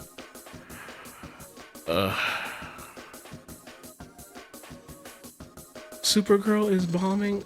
Look, I don't know. It's a DC film, of course it fucking is. I like Superman 2025. I'll put it that way. A lot of people like Superman 2025. I don't know why, quote unquote, this movie is bombing. Yeah, I know nothing about how well it's doing. Just, it's a DC film that isn't Superman or Batman, so... Superman's at the start of it. Okay, so we did this level. This is the treetop level. That's the big spider lady boss fight. Yep, this is the other level where I was jumping across the things with the big, like, level designs and shit. Okay, here's the level I'm at. Okay, I'm gonna be real. I'm watching through, like, just even the Let's Play and thinking about all these cool levels I did so far. I'm gonna be real. I really like this game. I think this game is fucking sick. I don't know if I want to do... Sleeper. Yeah, no, it's a sleeper. I don't know if I want to do a part 2 stream. This game equals good. Gex equals bad.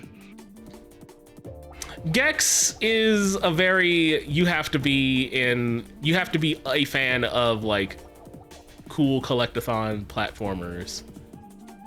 And you guys who have like seen me, you can fucking swing. What? What button is that? What the fuck?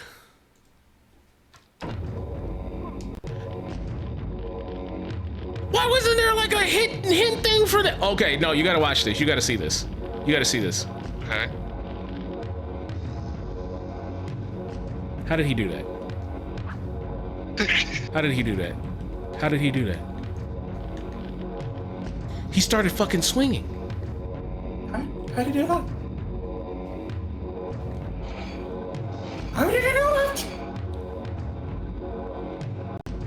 Okay, no, chat saw it with me. Chat saw it with me. He started fucking swinging. Oh my god. Oh my god, I hit the wrong fucking button. How did he fucking start swinging? Hold the attack button? I saw it too. I've got the Twitch stream open, like, okay. Small. Okay, good. So like, I'm not fucking crazy. How the fuck did he start swinging? I'm holding the attack button. No. Does jump make you fall off the moment you press it, or can you hold it? No. The instant I press it. Okay. Triangle just switches shots. Square does nothing. LNR does nothing. Oh my god, it's what? L2! The crouch button! What is that? The crouch. Oh my fucking god! Pressed every button. You hadn't pressed crouch. Why would I ever think to do this? Crouch feels like a, yeah, I'm gonna go off now, instead of yes! I'm gonna swing. Oh my god, that got you so far! Oh my fucking god! Oh my god, who the fuck was ever going to figure this shit out? Oh my god, oh my god. Oh, we forgot about this guy, I forgot about you. I was so flabbergasted by the stupid fucking, yeah, dog, press L2. No, I'm hitting the wall, Oh too. god, shit. that's so funny.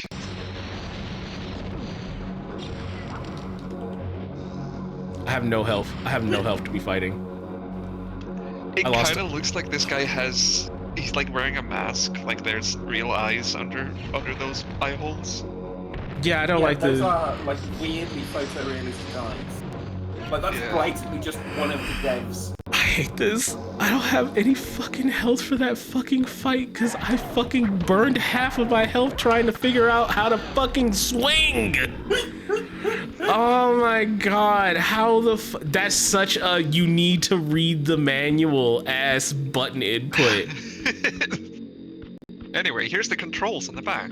Remember, you can swing. Haha. Which is so fucking crazy because like everything else in this game was just like, oh yeah, no, dude, here's the fucking here's the fucking just like hint block that just tells you how to do the game. And I was actually really liking that. Yeah, I was just thinking like, oh, it's a PS1 game, you know, they didn't give you hints in games, you expected to read the manual. This game has hint blocks! This game literally has fucking hint blocks that tells you how to play the goddamn game. Unless it turns out there was a bit you were meant to swing earlier that you sequence broke and you missed the hint block. It's a possibility. That's so fucking crazy. That's so fucking oh my god. I get so much fucking height with it too. Oh my god, dude. Oh my god. You get so much hype from that you don't need the ladder. No! Literally, I don't even need the ladder. Like that's such That like shouldn't a have even been there. That ladder was giving you false hope that you could get there with a drop. it feels like one of those fucking things that you have to be told about it by like one of your friends on the playground. Yeah. Bro, I'm telling you. Just You swing. can totally swing in Akuji, bro. Just swing, stupid. What? You don't have a swing button? How do you swing? Oh, the Look, crouch button, of my course. big brother told me you have to hold down the L2. That doesn't make sense. Why would you crouch while you're swinging? That's dumb. In terms of shit where it's like, no, you have to learn this from a friend at the playground. Anyone ever play the beloved JRPG on the original PlayStation, Breath of Fire 3? No. No, unfortunately. I've heard Well, some fun things. If there's anyone watching that's played that, you probably are aware of a puzzle quite late in the game where a statue tells you to bow down and pray before me. I will show you the path when your heart and mind are as one. Oh, one of those translation ass puzzles where it's very clear, like, bro, what? Yes, and yeah. Yeah. I've wondered for years if that was just badly translated, because the solution to that is not obvious. So, I think the only close relation to that I can offer of like my relatability to it is when I was translating Brightest. Mild, I don't even know if it's really even spoilers. It's like the first fucking dungeon. In the first dungeon to Brightest, there is a puzzle where you will just talk to one of the guys, and pretty much everyone's translation, including like native Japanese speakers, have told me like first comes the summer, then comes fall, then the winter in the purple forest, or something to that extent. That doesn't make any fucking sense as a sentence.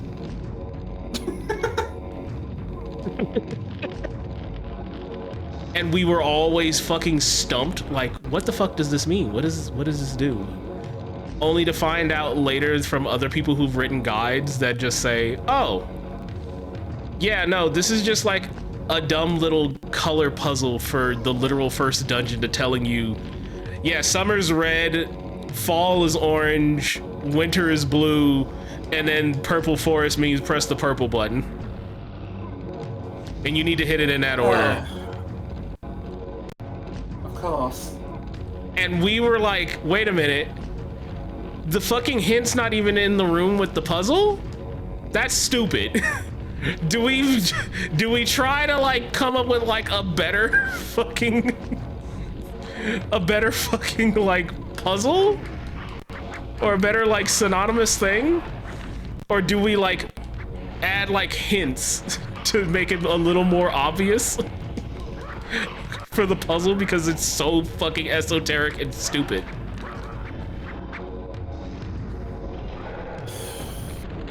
Yeah, if Brightest had had like an official localization and I'd been part of that, I'd have done something like first comes the summer red as such and such. You know, just add a little bit extra. So, do you? And I might be tipping my hand on this because I don't know if this translation is ever going to come out. I hope it does. I hope somebody is able to help out or take over. But you want to know what I did? Go on. I essentially just like, I essentially just did what you're kind of thinking of. A red summer leads to an orange fall. And the cold blue winter will cover the purple forest, and then I bolded literally the colors. Yeah. No, that's literally the kind of thing I'd have gone with. And like I remember me and like the others and like the translation team. Limbo is now open. Your escape from Limbo will involve a trip on the River Louth. At the end of your journey, you will find the Spirit Gate. All right. But yeah, no, I remember me and like the other people who were like working on the translation kind of were going back and forth on like, should we do this? Because this isn't a direct translation anymore. Now it's kind of like a localization. And I'm like, The fatigue in my limbs is matched only by that of my spirit on this endless quest. I have heard in the mythology of another tribe that the River Louth causes those who drink of it to forget all they know. The temptation to drink away my burden is great, but I could not bear to lose my memories of my beloved. return to this altar if you used all your magic.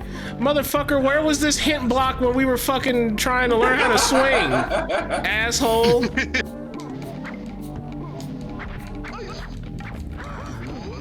But yeah, in the end, that's kind of like what we ended up doing for the translation, and like, I've to this day still get like, should we have done it? Should we have not? Should I change that? I don't know.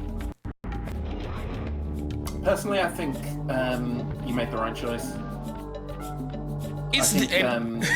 You need a good localization rather than a direct translation. Okay, I'm glad to hear that from somebody else, because we just kept going back and forth on it, and it just turned into like, I don't know, man, I don't know, dog, I'm not the one to make that call. And I'm like, well, I'm project lead, fuck it, I'm gonna do it.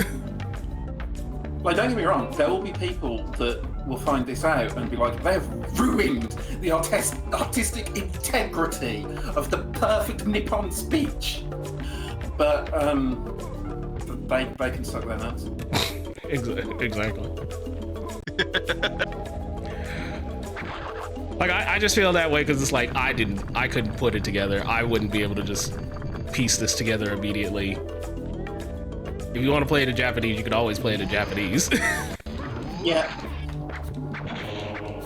I think part of it, like, there might even be some cultural thing of like colours associated with seasons that doesn't really work as well in English. I genuinely think if there'd been an official localization back in the day, they would have done something like that.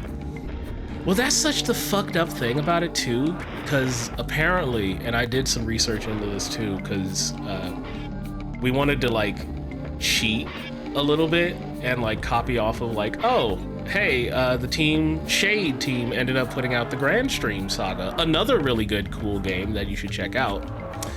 Oh, I love Grand Stream. Mm-hmm. They're the same devs behind Brightest. Ooh.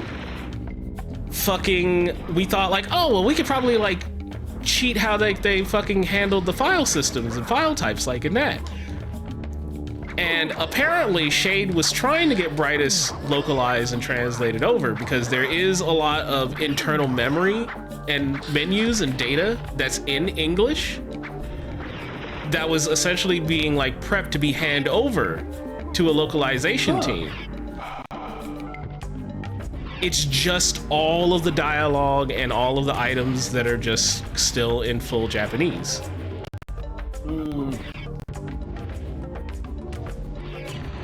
Which, you know, this is a project I would love to help with, but I have like zero technical knowledge about that shit, so...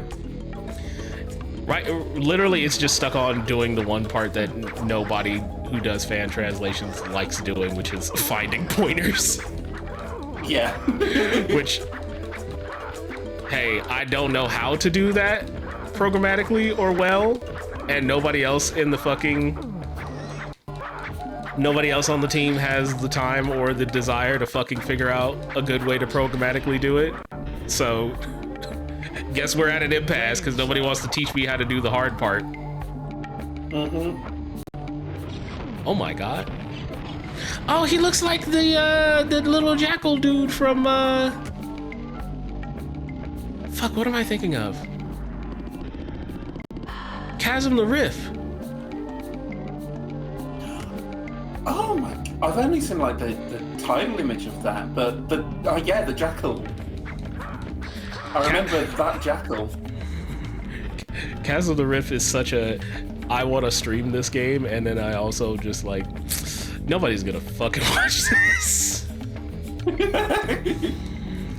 What's the case? Look at disassembly and check the C unit stuff, I guess. Yeah, we've been able to disassemble a lot of the game, but it's also called... because of the way the game overlays files isn't in the same position, it's not easy. Which architecture is it's a PS1 game, so it's all little. It's all little Indian, and it's all for it's all MIPS. MIPS, yeah.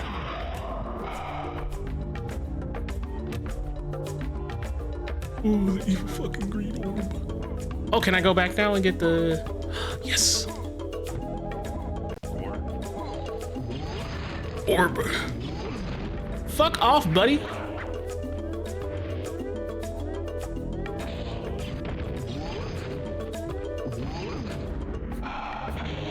Bro. Are you for real right now?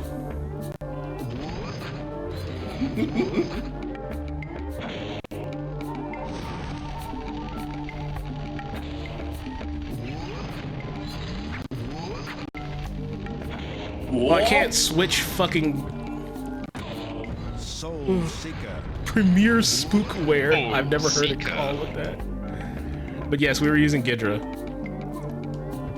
But we just couldn't fucking... Or I should say I'm not technically savvy enough to figure it out how to overlay all the rest of the files. It's on GitHub if anybody wants to pick it up. Just search up Brightest Fan Translation, you'll find it. All our stuff is there. We even built tools.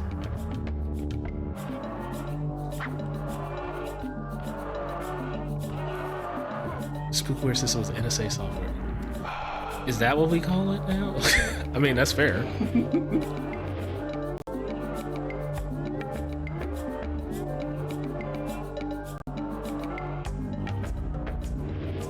Is this gonna like immediately slide me off? It is.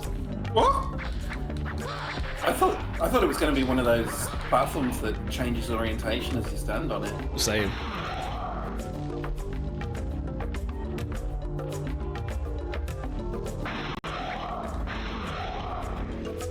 But yeah, no, I learned a lot with that project. I just feel sad that like I can't do anything with it. Thank you, Deca, for coming by. Bye, Deca!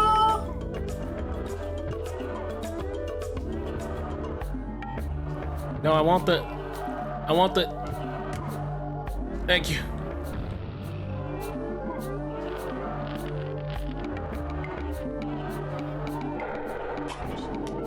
What the fuck? What the fuck? Yeah, I think he said that one just for you two, because you're both still here. Get cheese.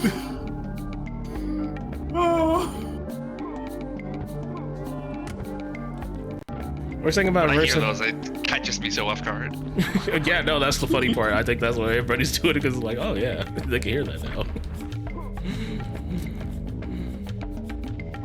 Having to know assembly. I mean, with Ghidra, it's been nice enough because like I at least know how to read. See, what the fuck are you? Big dog? Damn, Deca leaves in the big dog. Oh.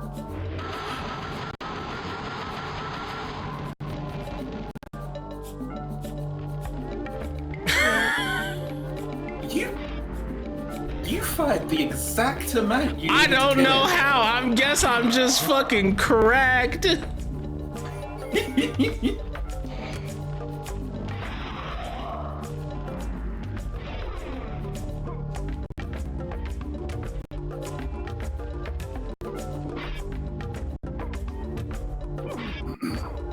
Okay.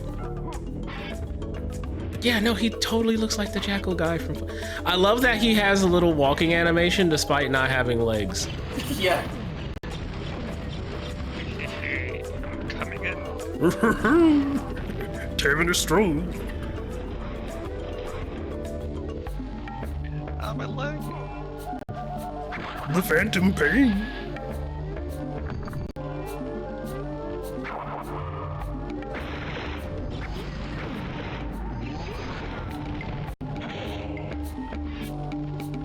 I was gonna be mean for a second, and I was gonna be like, do you think in hell you have to do an essay on Kojima's writing?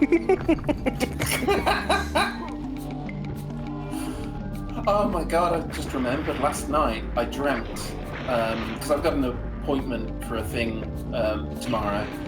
And anytime I've got an appointment for a thing coming up, I'll start having anxiety dreams about trying to get to the thing, even if there's no pressure and it doesn't matter.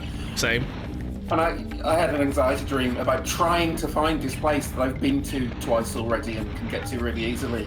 And I accidentally found the Kojima Productions offices and had to sneak past Norman Reedus and Hideo Kojima. Why couldn't they see you? What were they gonna do if they found you? I don't know. I think they were working on like Death Stranding 3 or some shit, and I think I was worried that Kojima was going to scan me into it against my will. Oh no, oh no. Hey you're gonna be at Death Stranding 3. No! They're gonna take pictures of your toes.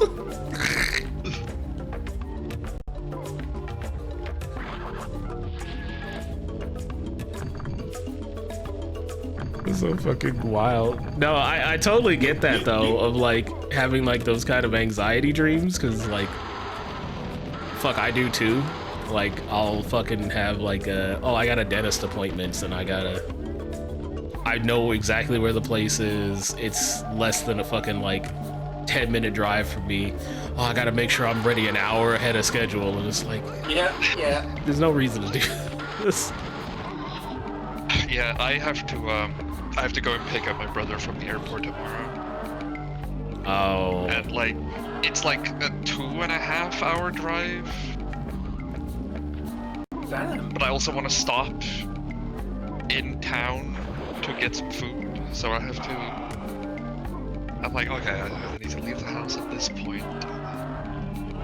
I mean, yours actually sounds like a true, like, you gotta plan that if it's a 2.5 hour drive.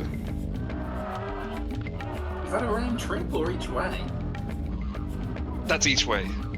Oh, fucking hell. Yeah, no, that's something you gotta fucking plan, yeah. Oh no. I'm not relatable. I'm just doing something. That's relatable. Like, I hope your brother is buying you dinner for that. Yeah, no, if I had to drive 2.5 hours to get picked up, yeah, no, the least I'm gonna do is be like, hey, I got you covered. gas or food or he whatever. pays for a lot of my stuff, a lot of stuff when we see each other, so I probably will get something out of it. Fuck, I'm supposed to go over there. Okay, well then I that's think good. the last time he came over, he had to borrow my car for the weekend, and he just paid me like essentially $100 to rent my car. Yeah, no, that's cool. And then he returned it with a full tank as well. I'm like, okay, yeah. Yeah, no, he's cool then. So like you. I hope he's cool. I hope he doesn't do AI. I don't really talk to him often, other than when he's in the country. So I don't know what's going on with him there. Well, then this just means I like haven't talked to him since AI became big. it just means that like you just gotta be like that sibling for him to let him know like, hey, you gotta know, dude, that like AI is lame as fuck, dude. And then he could be like, oh shit, really? Sometimes that's all it takes. Like, there's a lot of people who just don't know what's up with AI because, like, for years they were effectively hiding how it was made and the environmental impact and everything else about it. Like, do you remember when 5 or so years ago, like shit like Midjourney was first out, and it was just like, oh, see the silly things it generates, and none of us knew what it was. Yep. Like, that's the thing. I will admit, back before any of us knew what it was, I used Midjourney a bit just to see some funny shit it would make. And I have since deleted all those images and regret that I didn't know and did so. I used, oh my god, what was it called? It was like a beta image generator thing. Oh my god, I forgot it. Ah, shit. Oh well.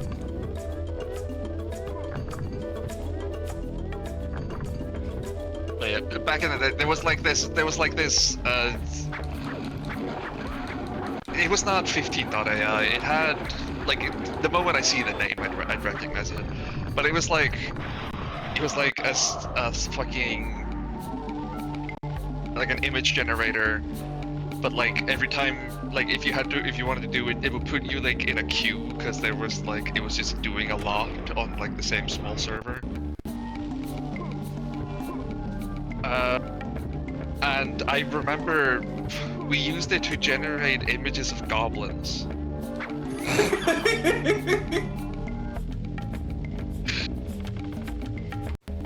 Because my friend made like a script and like a Discord server where we role-played as goblins and we had to do tasks. And yeah, I've used Gen AI in my life, and never again. I feel like when we all first started off, nobody fucking knew. Nobody knows when you first start off. Like, I'll admit, I fucked up back then. I remember back when I was doing the Mass Effect Legendary Edition, and we were playing back through, like, Mass Effect 1. Before then, I had used, 11 Labs to fucking, like, essentially AI generate like voices from like the Barbie movie to be like, haha, this will be funny because I'm making Barbie to be the main character in Mass Effect. So what if she was actually kind of crazy? What if I had her saying some demented shit? What if I had her reading lyrics from like the baddest bitch, Trina, you know, and a black American rapper who talks about like fucking pegging dudes and like getting her shit licked? Wouldn't it be funny to hear Barbie say that? And now I'm like, oh, well, this is kind of actually really fucked up and really not right, or I shouldn't do that. And I've since deleted it all and been like, yeah, no, I regret it. I'm not thankful for that. Yeah. Especially when I learned later on that like one of the voice actresses who voiced Barbie in like one of the movies, she just has a cameo. You could just fucking cameo her, and I didn't know. Like, I could have just paid her like a couple hundred to be like, hey, can I just get you to like read some of these weird, inspirational, crazy quotes? I don't think she would have done the rap song though. That's fair, but I wouldn't have asked her that. I would have at least a little bit enough self-respect for her to be like, yeah, I'm not gonna like, hey, I'm gonna pay you like $100. Can I get you to read these rap lyrics? Of like, you know, getting men to eat your pussy crazy. Yeah, you never know. I wouldn't. I would not ask her. I would have enough shame in my life to be like, I'm not going to ask this woman this. Yeah, Metal, that's sad to find out someone you know works for Lockheed Martin.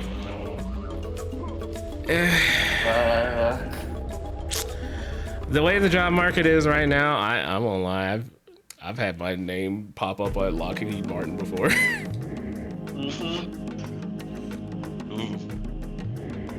Look, here in the States, if you need a job, you need a job, dog. Shit, when I was... End to your suffering soon. You've almost gained access to the fourth vestibule of hell. But first, you must defeat Purity, warden of the third vestibule. Ooh, let's go. Like, I won't lie, when I was working on that federal contract, that was regularly, we were actively telling people to use AI. It was literally part of our jobs. We had to. Dang. Like, you do what you gotta for the check, dog. I have to wonder what God could have conceived and engineered a place of such unremitting evil as this underworld, and for what purpose? To provide a counterweight for the goodness and light which life is? Is no one's Holy life shit, without it's this Mephisto. sweet balance? Hell blast. Do I ever get a second where she's not actively like shooting a fireball at me?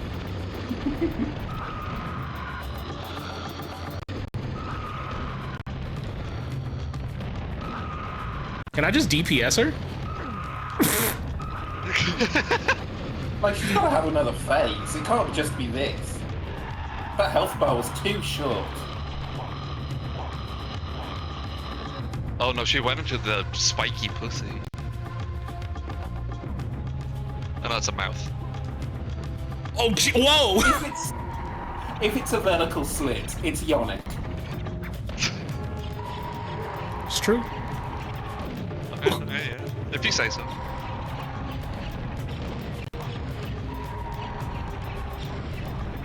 Oh yeah, you can't just straight DPS her the whole time. Flame Shroud. Just the phrasing of spiky pussy Spiky pussy. Strikey pussy. reminded me. Luna, you know, it's not Icelandic, is it? It's Swedish or something that has the juicy pussy snack. Juicy pussy smack? Juicy There's pussy. Whoa, Yeah, what the there's fuck? There's a type of sweet treat in one of the Nordic countries. Hold on, how can I search for this? How can you search for juicy pussy? Hang on, I found it. Okay. I'll pop it in made sense at the time. I'm just getting a bunch of like Norwegian sweet pussy videos on X videos. I'm like, what the fuck? I've never seen this in my life. Well, I guess it's not Icelandic then. No. Oh, it's Finnish. Okay. Finnish. You know, a lot of people who want to finish with some sweet juice. Ah, shit! I think that's just a bread roll, I think. I think it's like a type of sweet bread. I should not have gone into the images section.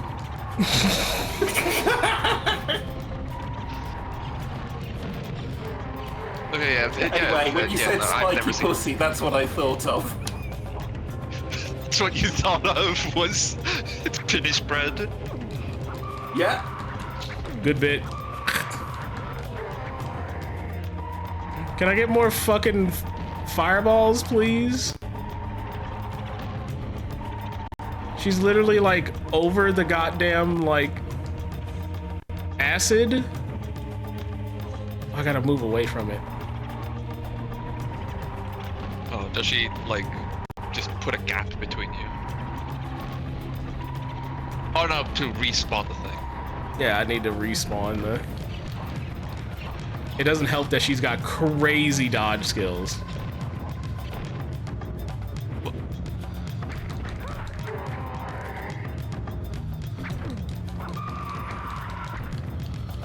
And I'm dead. Okay, so I like the idea of just DPSing her here. I think that worked out.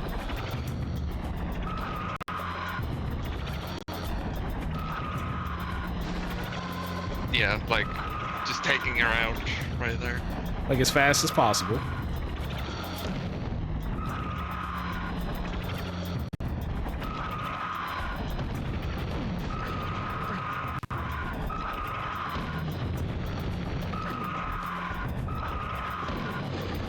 Like how you were so close to her, she disappeared. Good old culling. I think I did worse. I think I did worse this time. Yeah, you got hit a couple times. That's fine. You'll do better in this phase.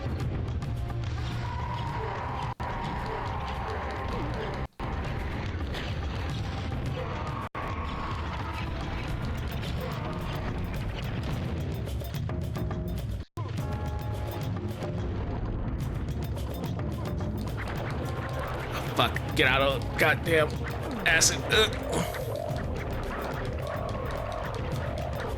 Stay back. Stay back. Stay back. Yes, you can hit him! Oh, I wanted to see and it happened. Yes. I love games where the fucking enemy can hit their boys. Any game where there's no enemy friendly fire is bullshit. You've heard it here. Yeah.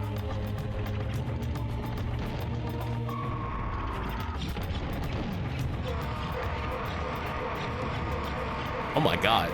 Oh my god. That's doing the work. Oh my god. Just stun locking. Unstun lock the shit out of her.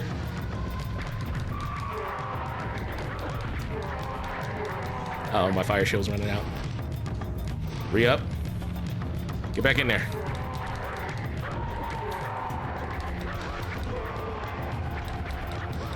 Oh! Free. Easy. Peasy. Excuse me? Forgive me, Keisha. I make this sacrifice to appease the gods, to replenish my strength from the spirit world, so that we may soon be reunited.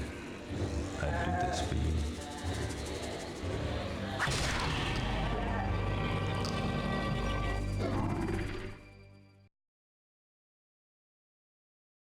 Crazy. Good. The final warden will require 40. And I have 31 of 4. Well, good thing I'm only looking at this once, because I don't want to go back to old levels and find all the souls that I missed. But this game is really cool. Have you played Shadow Man? Oh. The fourth vestibule is yours to conquer. The skull of Aura guards the spirit 8 of Enoch. Destroy it and return here with the souls. I had rented Shadow Man back in the day, and I thought Shadow Man was cool, but it was on the N64, and it was kind of ass, and I didn't like it. I thought it would look cool in concept, but I didn't like playing it. because it played like shit to me. Yeah, that was a game you really wanted to play the Dreamcast version. I didn't know it was on the Dreamcast back then. Better as a PC game, though. It is as good as a PC game. I'll tell you, the N64 version was a lot better than the PS1 version, though. Didn't have the PS1 version either. The PS1 version has the worst frame rates I've seen on the PS1. Which is sad, because it's like, conceptually, that game is fucking cool. I do have Shadow Man on the PC. Because I remember that was like... it had a Night Dive remaster. That's exactly why I have it. Because it was one of like the first... Okay, just for the people at home, I have to put Juicy Pussy on the screen.